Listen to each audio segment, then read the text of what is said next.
Hello everyone, it is Joe here from Omnipoke, the channel that brings you guys everything Pokemon, and today I'm here with Jack to do a full Sun and Moon set review, kickstarting 2017 in the right way. We're going to be going through all the best and most interesting cards from this set. We've already done this on stream maybe a month or so ago, maybe a little bit more, but now we've had some time to really collect our thoughts and get a good video out for everyone, so hopefully this is going to be a lot of fun. And Jack is going to kickstart with the grass types. And first off, we have Pinsir. Yeah, so Pinsir is a new basic 110 HP grass Pokemon, 2 attacks, weak to fire, and 2 retreat costs. His first attack is the main attack we're looking at here, but just quickly to mention, his second attack is just a standard 2 grass for 50 damage. However, his first attack for DCE is called Sky Throw, and you flip a coin. If heads, you're returning your opponent's active Pokemon and all cards attached to it to your opponent's hand. So a pretty strong effect. It's an effect that has always been pretty strong in the game, because it can put you in just on a coin flip. You can just win games if your opponent hasn't got any basic Pokemon or any benched Pokemon. Sorry, your opponent's putting their only Pokemon back into their hand, and at that point you win the game. That's one win condition. So we can already tell that this is potentially a really strong card just from that. And then if you're thinking about just in general when you're not winning the game. We can undoubtedly say at the moment Yveltal is really tearing up the scene and is doing a huge amount of damage. And often it's because they've got a lot of energy. They've set up a really big Yveltal and they're just one-shotting everything.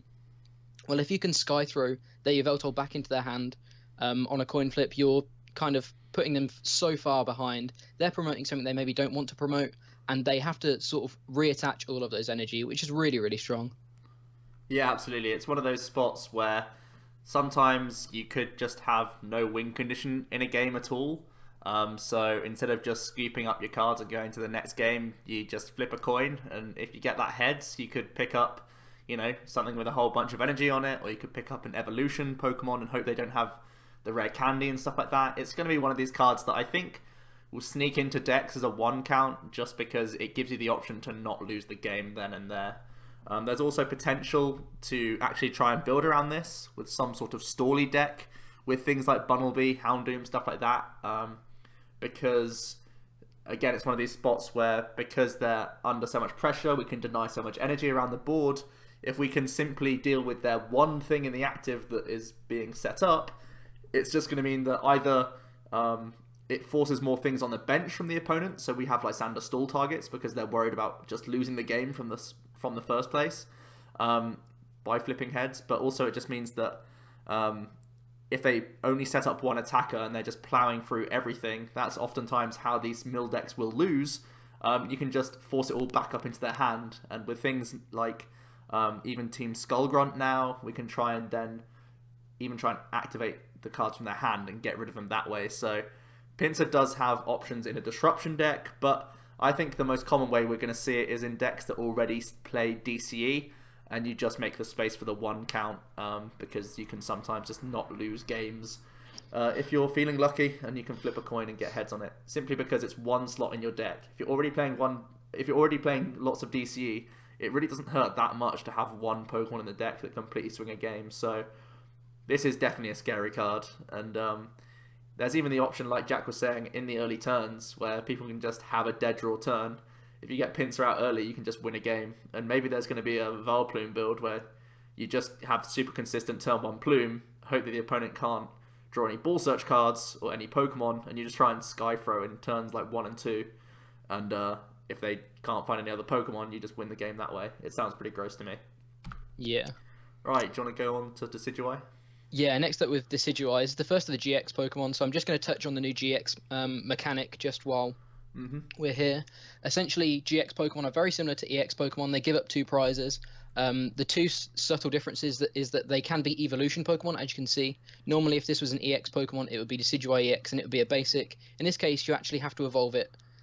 So yeah, it's a stage 2, but as you can see, it reaps greater benefits. It's got higher HP, and it's also got this special attack called a GX attack, which is an attack you can only use once per game. Each GX has a different GX attack, and typically these are really strong attacks that you want to be timing at the right point to basically swing a game into your favor or push yourself even further ahead in the game. All of the GX attacks that we've seen so far are really unique, so yeah, we're definitely excited about this whole new mechanic. But talking about Decidueye himself, 240 HP grass type, 240 HP. That's huge. Stage 2, it's got an ability and 2 attacks, including the GX attack, weak to fire and 2 retreat costs. So not too bad as stats overall. His ability Feather Arrow is basically a 20 snipe once per turn, and it does stack. So if you've got 4 Decidueye out, you can indeed do 4 20 drops on your opponent before you even attack, which is just really, really nice. It applies a lot of pressure and means that you can sort of reach other knockouts later on. Then his attack, pretty simple, just a grass and DCE for 90 damage. A nice, powerful, simple attack, not dependent on any other things. You just know you're going to be getting a clean 90 damage with this attack. And then his GX attack for 1 grass, Hollow Hunt GX, puts 3 cards from your discard pile into your hand. So yeah, a nice little recovery attack. So Decidueye himself has a real like wide array of different uses that you could sort of use this Pokemon for. He's got a lot of different options with him.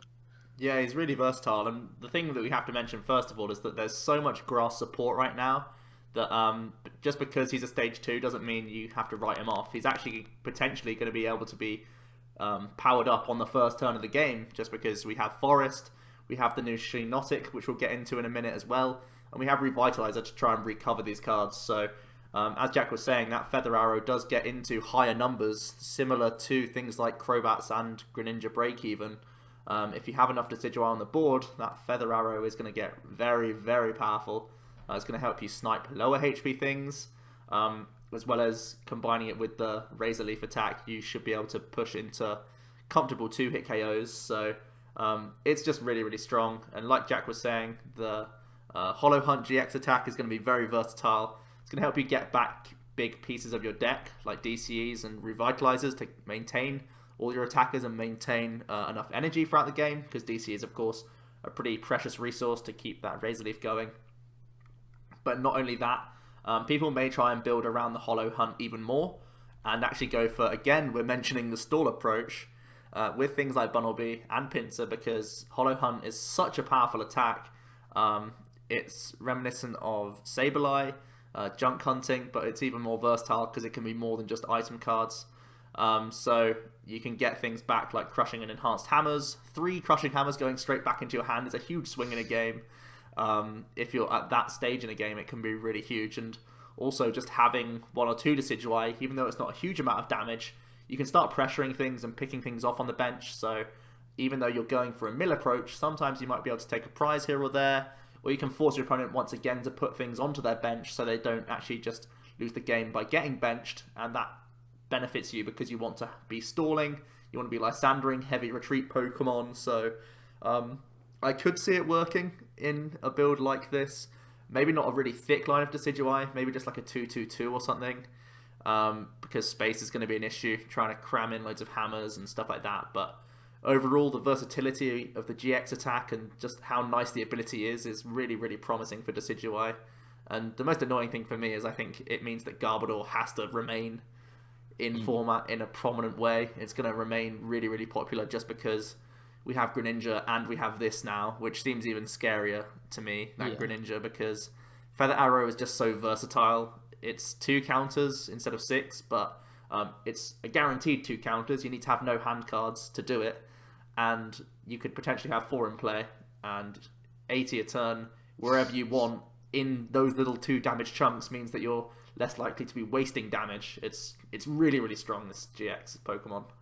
Yeah, definitely. I think this is one of the strongest GXs in the set, and I think, like you say, Garb is going to have to keep this in check, just because this thing can kind of go wild with all the grass support we've got at the moment. And as we mentioned earlier on, there's a new card called Shiinotic, which we'll be touching on very soon. It just gets even better. Grass is a really good type to be at the moment, I think, despite Volcanion still being strong. I think grass definitely is one of the top types at the moment. So I think it's good we've got Garb to still keep this in check as well. Absolutely. So we'll look at now another grass-type GX Pokemon. This time we're going to be looking at Lurantis. First of all, we'll have a quick shout out to the lower evolution, the Fomantis. It's a grass basic with 60 HP. It has the little attack for a colourless energy called Synthesis, allowing you to search the deck for a grass energy and attach it to one of your Pokemon. Shuffle your deck afterwards. That's actually like really fine. It's decent grass acceleration. And I've been playing a lot with Vespiquen builds, Valplume builds of Lurantis, and sometimes it's really helpful to stay in as a Fomantis rather than going for the evolution, because it can help you dig some extra grass energies out your deck. So that's something that can't be slept on. But looking at the Lurantis, it's a stage 1 with 210 HP.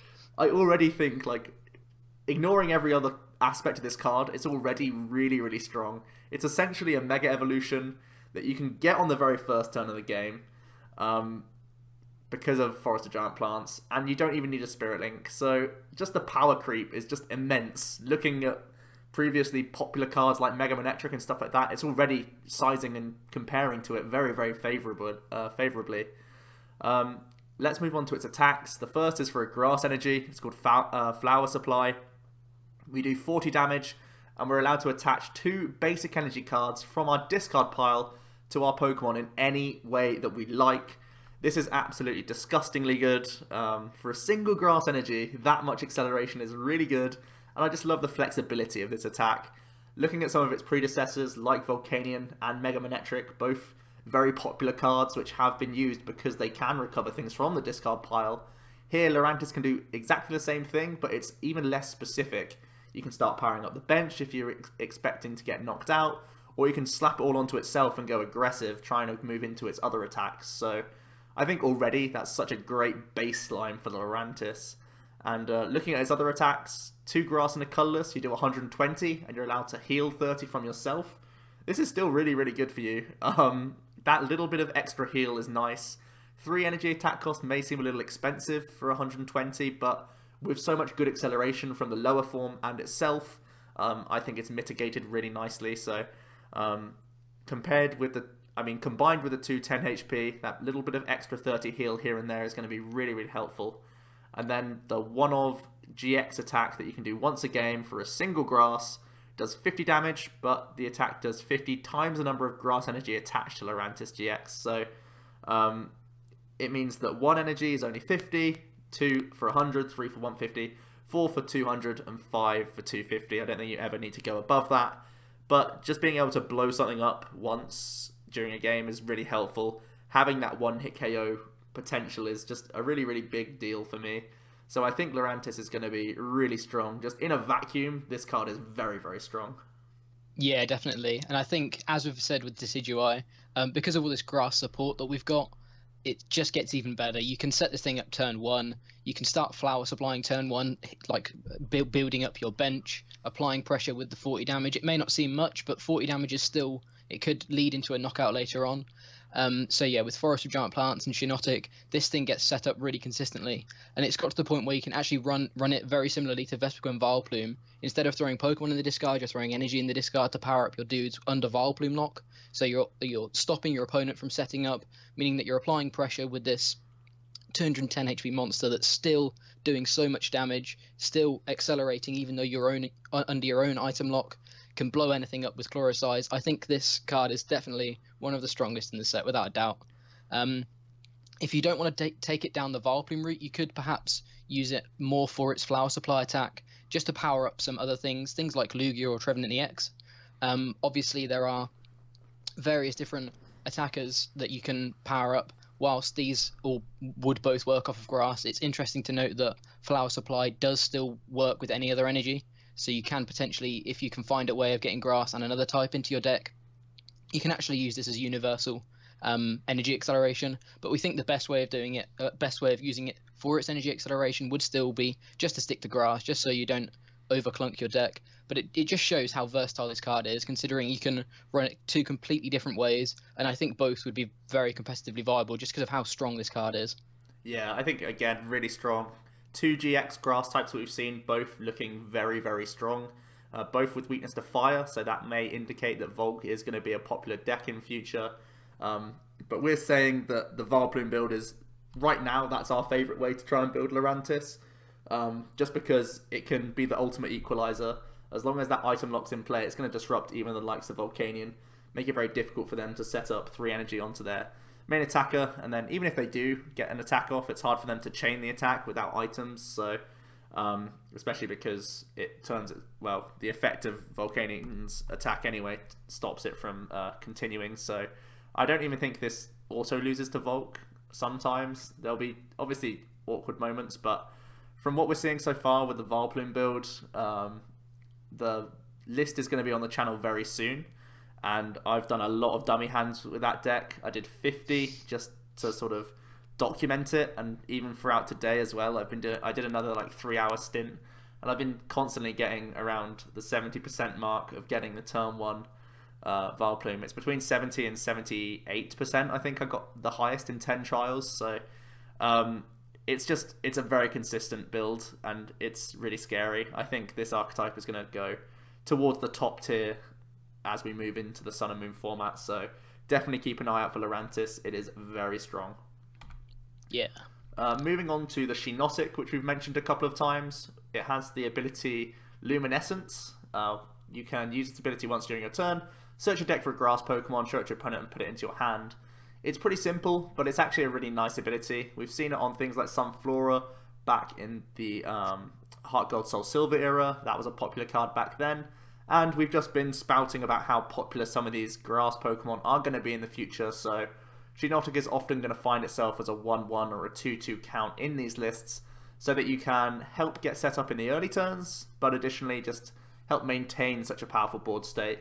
The reason I really like the 1-1 line of Shiinotic in the Vileplume build is because you've put yourself under item lock, so from then on you're drawing like hardly any cards. You're basically just in top deck mode yourself.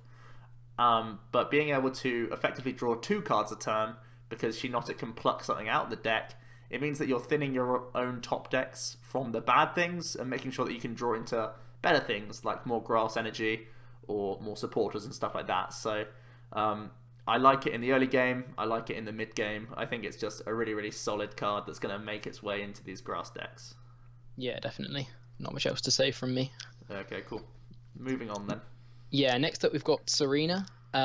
This is actually a card that we saw very early into the Sun and Moon card release, and it initially was quite a scary sort of concept. It's a stage 2 140 HP grass type. Again, bearing in mind it's got all this grass support. Ability Queenly Majesty. Once during your turn, when you play this card from your hand to evolve one of your Pokemon, you may look at your opponent's hand and discard 1 card. So just thinking about all of the different sort of grass support we've got, you can potentially get 4 of these Tsareena out very early on, if not turn 1, discarding loads of cards from your opponent's hand. They essentially may not even get to play a game, because you can just discard all of the different things they can do, and they're already into top deck mode on turn 1. It's quite a sort of broad example, and it wouldn't always happen, but there was the potential for it to happen. However, we have since seen Oranguru, which may I think keeps this card in check, definitely. Oranguru we will discuss later on, but essentially you draw until you've got 3 cards into your hand, very similar to Octillery, but it's a basic. It essentially means that this kind of archetype can't go crazy and immediately be tier 1, because anyone can just throw in an Oranguru, and at that point they always have inbuilt card draw that's not taking away from their deck from the most part. It's just a basic Pokemon that they can throw down on the bench, and it stops you from being able to completely get rid of all of their resources, leave them with no hand on the early turns, or just in general at a point in the game. So it was definitely quite a scary card initially. Obviously we do have Garb to be able to keep this in check as well, but I think this card isn't as strong as we initially saw, as we didn't see the whole set, but definitely still a really strong card, and one to maybe think about when looking for an alternative archetype, because there will be points where this card won't be thought about and people won't be expecting it, and you will probably be able to get some wins with this, just from the fact that maybe people have decided not to play their Oranguru, or not to play a couple of other cards that are going to help them draw out of bad hands. At that point you're really going to be able to sort of win out in those kind of situations. Yeah, what I really like about the ability is that it lets you look at the opponent's hand, so you're always like plucking the exact card out that you want to get rid of, unlike something like Delinquent, where they get to choose 3. It's here you try and pick out their most impactful card, their VS Seeker, their Sycamore, their Shaman, their Ultra Ball. These are the cards that you're going to want to pick out. So if you are going to build around this card, I think something like Bunnelby as the front runner, with things like Red Card to lower their hand size, means that you only really need to set up 1 or 2 in the opening turns to be really impactful, put them in top deck mode. Then from there you have Devo Spray that you can recycle with Bunnelby, whilst you also throw Burrows their way to try and deck them out. You could even try and use something like Servine to paralyze things for once they do get a setup going. You could just have like a 1-1 line of Servine to try and paralyze so the Bunnelby stays around while you find more Devo Sprays to re-establish your lock. I think it's going to be hard to build around this card. I think the ability is really strong, but like Jack said, we've got Oranguru, we've got Garb. These things pretty much shut down Tsareena, and that's going to be a bit of a shame, but fortunately we can breathe a sigh of relief that we don't have to worry about one of these types of decks coming into the format. There's enough problems already to build around. Having to worry about losing your entire hand turn 1 is something that I just don't want to have to deal with, so that's just pretty good for us. So lots of cool grass stuff. Let's look at the only fire Pokemon that we need to talk about in the set, and that's going to be Incineroar GX.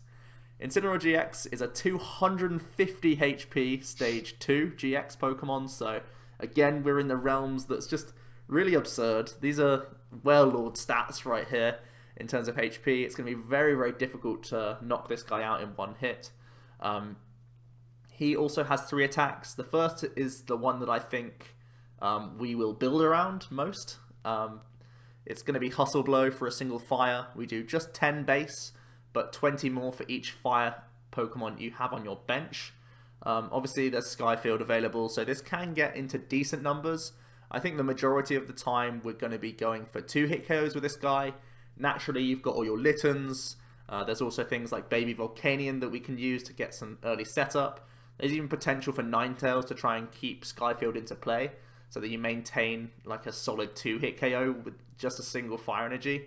That sounds like nice and efficient, and I think that's the best way you're going to try and build around Incineroar. It does have a couple other attacks though. For 2 fire and a colourless, Tiger Swing does 80. Flip 2 coins, 50 more for each heads. I don't think you ever use that attack. I think the only reason you'll attach 3 energy is to use Burn Slam GX, which is his big old GX attack, which does 200, and your opponent's active is now burned.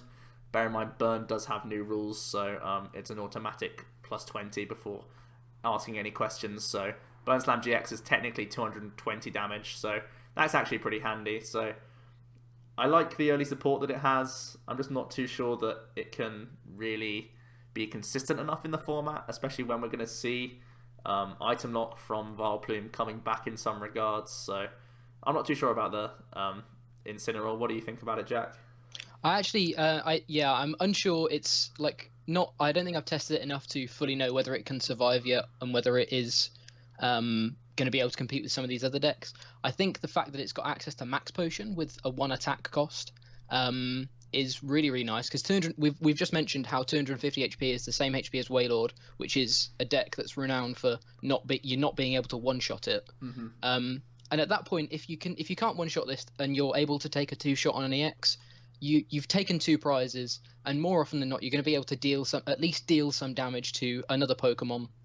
So you theoretically, if you think of each hit as 1 prize, you may be able to take 3 prizes when they're taking 2 on you. However, it does sometimes feel a little convoluted, and maybe we're not quite in an evolution-based format enough for this guy to be able to break the barrier of some of these really fast lower form decks. However, I think the other most important thing to note is actually this burn ruling. We haven't seen burn, I think, for about 3 years. And essentially they've brought burn back, and I think they've actually made the condition really relevant now.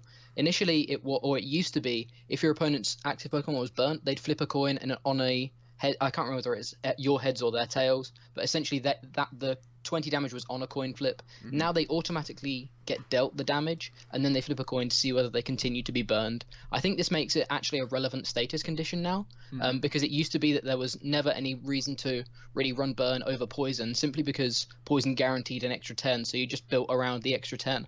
Now you can build around this extra 20, and rather than having to worry about whether they're going to flip to see whether they get burned, actually you can be knocking things out without even flipping. So having like a built-in muscle band, quote unquote, is really cool. And I think the Burn Slam GX attack is definitely sort of a hidden gem in this Incineroar deck.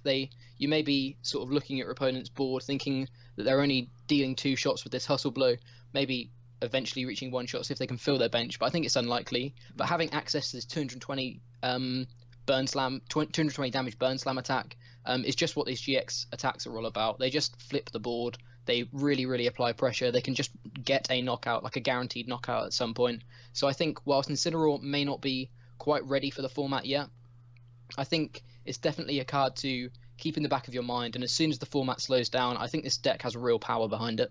Yeah, definitely. And it's one of these things where, other than Volcanion, this is like the only other reasonable fire type that you consider building around. So with lots of tasty grass types looking good, Incineroar could just find his niche because he's simply a fire type that's quite efficient. So in the right meta, Incineroar could be a bit of a threat. Moving on to some of the water types, we've got another GX Pokemon. This is one I'm a big fan of. It's going to be Lapras GX. It's a 190 HP basic GX Pokemon with 3 different attacks. The first is just for a single water. We have Collect, which allows us to draw 3 cards. This is a really handy tool. It's just going to be really nice for you. Making sure that you don't just lose to dead draw is really nice in the opening turns. So you don't just... You're always in a game if you're playing Lapras, because you're always going to, draw enough cards to actually find relevant pieces. Additionally, if you're trying to play combos, which most likely, I think the way that we'll build Lapras will have combo pieces in it. Things like Elixir and Energy Switch, these are going to be common staples in the Lapras decks. So having Collect, drawing into this huge amount of the things that you need to get going, is going to be really nice. So moving into Blizzard Burn, it's a 3 water energy cost for 160 damage, and this Pokemon can't attack during your next turn. This is comparable to Volcanion EX. His Volcanic Heat attack does 130, and it can't attack next turn. Obviously, Volcanion has Steam up to go higher. But I think, thanks to Fighting Fury Belt that we have, we can get to 170 for just 3 energy. That's actually pretty good, I think. Being able to one-hit KO, obviously Shaman, Hooper, and anything that doesn't have a Fury Belt on itself, Blizzard Burn is going to KO them if they're just regular EX Pokemon. So I think this is really nice. And again, it's one of these things where if we're building with Elixirs, with Energy Switch, and Manaphy EX, much like how Aquabox used to work with Seismitoad, I think you can move between Lapras and either another Lapras or another attacker quite consistently, so that Blizzard Burn never really punishes you. You should always be able to get another attack going, either with another attacker or just Lapras, even if it means that you have to retreat and collect again with another Lapras. It seems fine because we have Rough Seas anyway, so you're always going to be healing up. I think this is one of the biggest things to note about Lapras, is just that it has such high inherent HP. You snap that Fury Belt on, you're up to 230, and you've got Rough Seas on top of that, where you can free retreat between them. All of them, where sometimes you can have multiple turns of Rough Seas heal. I think that's just really, really gross to build around. So I think, although Lapras may not be the strongest card inherently, it just has so much support right now that it pretty much can't be bad. Let's have a look at its final attack, the GX attack. I think a lot of people have written this card off because the GX attack isn't so amazingly outstanding. It's 2 water and a colorless. It does just 100 damage, and your opponent's active is now paralyzed. It doesn't like blow anyone away, but paralysis is still a pretty important and powerful status to inflict on someone. If you can do this late game when your opponent has like only 2 prizes left, you can go for Ice Beam GX and hit them with an N. Like, it's really hard for them to find their answers. We know that PCL, Escape Probe, these are all things that people play, but it's hard for them to find it once they've been hit with N. So you can set up a nice easy 2-hit KO on things whilst being free of damage for a turn. That just feels like a huge swing. So like we've mentioned with the other GX attacks, it does feel like it's one of these moments that you time it right, it can completely swing a game. Yeah, definitely. I think, like you say, this is one of the attacks where it's more about timing it right. Some of these other attacks, you can just blow something up at any point in the game and just takes you prizes. This, I feel, if you can get the timing right, it can still do that. It's just going to do that in 2 turns, and it's going to be because your opponent has to strain more resources to try and get out of it. It's not like the best attack, like I've been saying. They can still get out of this paralysis, but auto paralysis has always been a strong concept, and it's been one that people have always tried to build around. Unfortunately, we can only use this auto paralysis once, but the fact it's got 2 other good attacks to back it up, and it's got a very, very good toolbox to sort of play into it.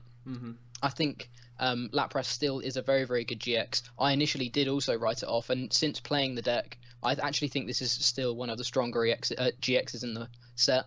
It's got, again, it's another really versatile GX, it's got this collect attack, which I think is another really, really good attack. Just like we're saying, keeping you in the game, making sure you've got something to do on your second and third turn. Okay, you're not applying pressure like you would be with some of these other decks, but you can maybe outlast some of these other decks because they expend all of their resources getting into these strong attackers, to then lose to an Ice Beam GX later on in the game. So I think Lapras is definitely a really, really good Pokemon. And as I've been saying, with this Aqua Box support, we've got a lot of different Pokemon that we can pair with it. Articuno is one that definitely comes to mind because of all of these new GX Pokemon that are evolution Pokemon. As you can see, we've got a lot of different sort of lower HP Pokemon now, meaning that Articuno can take some cheap prizes and then double them with Delta Plus. Meaning that your Articuno is again like sort of a good Pokemon to be able to use rather than in these EX formats where Tri-Edge isn't getting the knockout unless an EX has very low HP. At this point, a lot of these Pokemon will have low HP from the outset. It's like when Night March was in format, Articuno was included into the Aqua Box deck just to be able to swing that matchup because you're heavily based on EX and they're all non-EX. Or you can sort of put all of their Pokemon into EX mode, and it means that you're still able to keep up this prize trade and use this one prize attacker as well. Whilst Tri-Edge is 3 energy, we've got this kind of support setup like we've been saying with energy switches and max elixirs, meaning that you can get Articuno set up pretty quickly. So I think Articuno definitely gets better with this new set, and also Glaceon for, again, these evolution decks, things like Vespiquen that may initially sort of seem to auto-win this deck because a lot of your Pokemon are grass weak.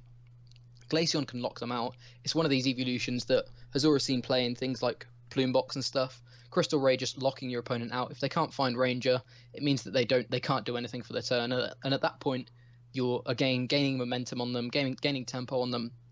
You're able to sort of start taking prizes quicker than they can. And with, like we're saying, with this huge water box sort of tool support system that the whole water type has got, it's got a lot of different sort of tools to play with. We also have Regice. We haven't included it on here, but it's worth noting that if the format is still very heavily EX after this set is released, we still have Regice that locks a lot of things as well. So I think water is another great type to be at the moment. Yeah, it's just one of those things where we know that Aquabox was established. It was brought to national events and world events, and that was in a format that had many more sets, so the power level is still really high. Obviously, Lapras isn't Seismitoad EX, but just because that core is so strong, I think it's still definitely worth building around. And I like that Glaceon can answer Lurantis, because Lurantis seems to be, in my opinion, one of the best decks to beat. So having something that can beat it is pretty handy. So yeah, I'm a fan of Lapras. On to another water type GX. This is one that I'm much less of a fan of. I think this is the dunce of the trio, in my opinion. Yeah. Unfortunately, Primarina. It's a 250 HP GX, which is pretty much the best trait about it. I think all of its attacks are pretty subpar. For a double colorless, we have Bubble Beat. It does 10 base and 20 more times the amount of water energy attached to all of your Pokemon in play. Being an evolution and a water type means that we really don't have much acceleration available to us, even though it is just a DC attack cost. I mean, a DCE for 10 is rubbish. It's complete garbage. So you need to actually get waters attached to us somehow. So I think the base output is just too low, and it takes too much investment to actually get going. Because you're an evolution, you don't really want to play things like Max Elixir. Even things like EXP Share, like, they maintain it, but it doesn't really get the attack damaging too hard too early on. So really bad early attack, and then its second attack is so overpriced. Oh my goodness, this is a stage 2, bear in mind. So you sort of have to be convinced into playing it compared to something else, because you're wasting so many spaces, you're having to play Rare Candy a lot of the time. So you need to be convinced into, why should I play such a annoying card to get going? Well, this isn't very convincing. 3 water and a colorless for 120. That is immensely overpriced. You do get the bonus of discarding an energy attached to your opponent's active, but we've seen there's Dragonite EX with actually a better attack on a basic for 4 colorless, so DC is compatible here. So technically it's cheaper than Ocean Sound. It does 10 more damage and does the same thing. So and obviously no one's using Dragonite EX as an attacker. They use it just for the ability and nothing else. So, like, why on earth would you want to play Primarina if Dragonite's currently seeing no play. It just makes no sense to me. And then Grand Echo GX is for a DCE cost. I think if ever Primarina sees play, it's because of this GX attack, but I'm really unconvinced. You heal all damage from each of your Pokemon.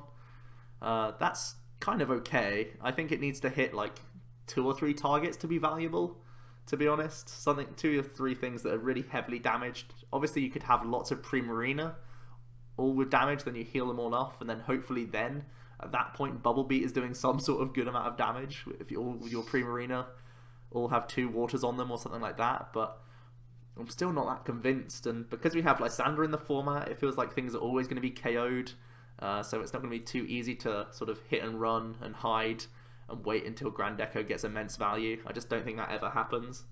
I think potentially something like Primal Groudon, thanks to its trait, means that it can't be Lysandered up. Maybe there's going to be a gimmicky deck where you can use Primarina in Groudon, because you can heal 2 Groudons up, pretty much, in Expanded, where you can have like Focus Sash and guarantee that he survives. That would be cool to play around, but I think nothing more than that. It's still a gimmick. I remember there was a gimmick once where it was the Max Wind Dragonite, which is pretty much the same thing in an ability, but it's just 1 target. And that was never too successful. People just preferred other means, just setting up another Groudon just more consistently rather than going for this big heal. So personally, I think Primarina like pretty much never sees play unless we see another Primarina down the line that makes Grand Echo look a bit more appealing to me. Yeah, I think for me, Primarina is a card that immediately is not going to see any play. Maybe eventually when we're into a slower format, and we don't have comparable EXs. I think the fact that you can compare it to an EX that has a better attack is like awful for this card. Yeah. But down the line, when we've got a slower format that we seem to be going towards, maybe we eventually get there. But I think even in a slower format, this still isn't very good yet. I think it needs more water support. It needs some kind of acceleration for this second attack, just because 4 energy is pretty much always 4 manual attachments. Mm-hmm. And at that point, you're still not doing much, even in a slow format. So I think, like we've said, Primarina is definitely the dunce of the 3 starters. And it's unfortunate to see, because I thought for once maybe we could get 3 really good starter cards. But hey-ho, I'm sure Primarina will see some light at some point in the near future. Next up, we've got Wishiwashi, a really, really interesting Pokemon, actually. One of the more interesting cards in the set, I think. 30 HP Water type basic, Grass, Weak, and 1 Retreat. Looking at his ability Cowardice. If you can use this ability once during a turn, but you can't use it your first turn or the turn it comes into play. So discard all cards attached to this Pokemon and return it to your hand. Now, initially you'd think, well, why would you want to put something that you've put it on your bench? Why would you want to put it back into your hand? But let's think about Reuniclus and Expanded to start with. Reuniclus, it can actually lead to being able to heal, I think it's 160 damage, 190 damage technically, with these guys, which is insane. If you have a Reuniclus out and a Wailord out, say your Wailord's taken 190 damage, okay, so you've got 4 Wishiwashi on the bench, you Reuniclus 20 to each of them, so they're not quite knocked out. You then Rough Seas, healing 80, plus the 30 from the Wailord, which is 110. And then you Reuniclus again, putting another 20 on each of them, so that's another 80 damage off of your Wailord, and then pick them all back up, and then put them all back down and do it again next turn. So that's 190, which is a really, really nice little way of healing damage. I really, really like it. I don't know whether it's going to be enough to make Reuniclus, Wailord, Wishiwashi an archetype. I really hope that it is, because I think it's a fun little archetype. But I don't think the ability is too insane now that we've seen that it excludes your first turn or the turn it comes into play. Initially, when we saw this, the translation was slightly mistranslated, and you could do this as many times as you want. So essentially, you could run Reuniclus in anything with Wishiwashi, and at that point, as long as your opponent wasn't knocking out your Pokemon, you could heal all of the damage off, which is insane. Mm-hmm. Now we know that that's not the case, so I think we're going to see actually Wishiwashi be used in some different sort of purposes. The first one that sprung to mine and Joe's mind was actually Weavile Eggs, a rogue deck that has seen some play and some success now and again when people aren't expecting it. Essentially, Weavile, you discard as many Pokemon you like from your hand, and you do 30 damage times the number of Pokemon discarded. So this is a non-EX, so you're winning prize trades a lot of the time. Runs execute, so you can discard these executes and then propagation them back into your hand for another 120 damage. But the deck was kind of always roughly capped at 120. Sometimes they played Lopunny to be able to get a bit more of a boost. But execute has kind of been the main sort of source of damage. Now we've got these Wishiwashi that you can throw down on the bench early on in the game, and then you can just pick them up as and when you need them for like a bonus 30 damage, which is really, really nice. I think the card isn't like insane, but I think it's definitely got a lot of really fun little applications that we could see now and again going into some of these new I think the expanded format in general changes a lot, and I think Wishiwashi is a fun little card to be able to play around with expanded. Yeah, it's one of these abilities where something just has to come out that can somehow break this card. I can see it becoming a random staple in something, because like we've seen with things like execute, that propagation, you don't often see the immediate value, but then something comes out that makes it look amazing. So Wishiwashi just being able to manipulate your hand size and sometimes increase your hand size at later points in the game, that can be helpful in random spots. I think the only real thing I can think for in standard is going to be some sort of Vespiquen build where you want to play lots of Pokemon anyway to increase your output, but it just has a little extra bonus. Like Unknown can draw you a card, or Klefki can help from Megas. Maybe Wishiwashi becomes another partner in here just because, hey, you can put him down earlier on in a turn, then on your next turn you can make your Ultra Balls cheaper, or that you can guarantee that you're getting rid of Pokemon with your Ultra Ball. Or even, I know it's a bit of a long shot, but it's in a way it's end proofing. If you have one on the bench, you get end into exactly Ultra Ball and you still have your abilities. It means you can be end to 1 and Ultra Ball will still work because you have your draw for turn and then Wishiwashi comes to hand. So like in really random niche spots, Wishiwashi could be really cool.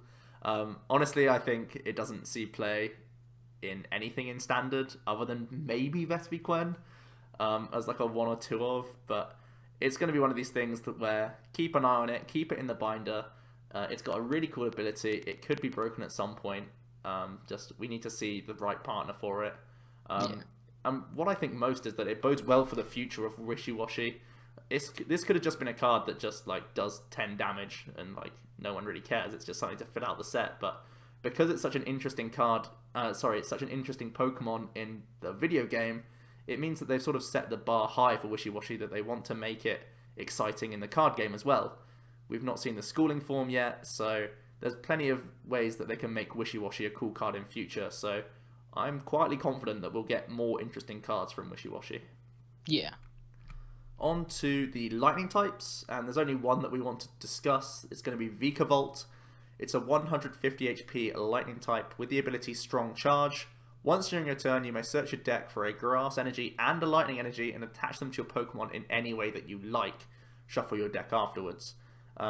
His attack is also Electro Cannon for a lightning 3 colorless doing 150. Discard 3 energy attached to him. So we know already that we build around this card for the ability more than anything else. Searching from the deck is the best form of acceleration that you can do. Think of things like Virizion EX and even Xerneas, Baby Xerneas. It's great searching from the deck because you don't lose anything from the hand, and it means that it's always going to start off in your deck, so you don't have to do anything. You don't have to manipulate your hand to put it in the discard pile or anything like that. So it's really nice to get acceleration from the deck. It's probably the best way to do it, but I still don't think this ability is strong enough. We've had Magnezone around in format for ages. It's comparable in how strong its acceleration is. It's also a lightning type. It also accelerates the lightning energy. And it's just seen very fringe play at best because Stage 2s just haven't been a thing for so long now. And again, we've mentioned that there's going to be plume variants that are going to be good, so it's going to be hard for you to get the rare candy engine. Do bear in mind that Charjabug is not a grass type. It's a lightning type in this set at least, so Forest of Giant Plants is not going to be a factor for this guy. Maybe it'll be a different story if we do see grass type Charjabugs in the future. But for now, it's pretty much a traditional Stage 2, and those haven't been good for a while. Additionally, a bit of a problem is that there aren't many good grass or lightning type Pokemon. that you can start powering up. We know Raikou is probably the best option we have as a lightning type right now. Trevenant EX has never really seen that much play, but its attack is the same as Keldeo EX, and you know that did kind of do well at Worlds, I hear. So that attack is good, but it's just that we don't have much acceleration. The annoying thing about Charger Bug is that it has to be Grass and Lightning rather than like any combination of the two. So if you really want to get full value, you have to play a split of energy, and that's annoying for like both of these attackers, Trev and Raikou. So maybe it has to go onto a colorless attacker like a Lugia EX or something like that, but I'm just unconvinced by it, to be honest. I just think it's probably too slow, and also we don't have a great amount of support right now. Yeah, until we get a Grass Charger Bug, I think this guy stays in the binder for now. I think once we do get a Grass Charger Bug, there may be some Pokemon at some point that doesn't mind having two types of energy, just wants lots of energy. And at that point, that's where you're going to see, I think, Vikavolt come into its own. But for now, I think this card's kind of, whilst it was with Tsareena, it was I think the second card we saw, and it showed real promise. But it turns out that unfortunately this kind of falls short a little bit. But the fact they're printing, this is still a really strong ability, and the fact they're printing these strong abilities on these evolution Pokemon shows that they do want to slow the format down, I hope. So yeah, I think the best thing to take from this for now is the fact that Pokemon do want to slow down the format. But for now, I think Vikavolt himself probably stays in the binder for a little while. Yeah, and let's just quickly bear in mind that a GX version of Vikavolt has also recently been revealed. That could be the saving grace for Vikavolt, because the GX does seem to have potential. So if you play a split of Vikavolt, maybe like one of this one, or two maximum, I would say, and then 2 or 3 of the GX version, you could accelerate the other Vikavolt, and that seems to have some potentially good attacks. So that might be where Vikavolt finds its salvation, but for now, that's still a few months away, so we'll just leave it at that, and we'll move on. Yeah. Next up, we've got Alolan Muk, one of the Alolan Pokemon. It's a Psychic type, 120 HP, Stage 1. Power of Alchemy is its ability. As long as this Pokemon is in play, each of the player's basic Pokemon in play in their hand and discard pile have no abilities. So very reminiscent immediately to Garbodor. The fact that we have sort of ability lock on a Stage 1 is really nice. This one doesn't need Floatstone or doesn't need another card, but it is more limited into what abilities it locks. That being said, Silent Lab is a card, so it's very similar. It's pretty much the exact same as Silent Lab.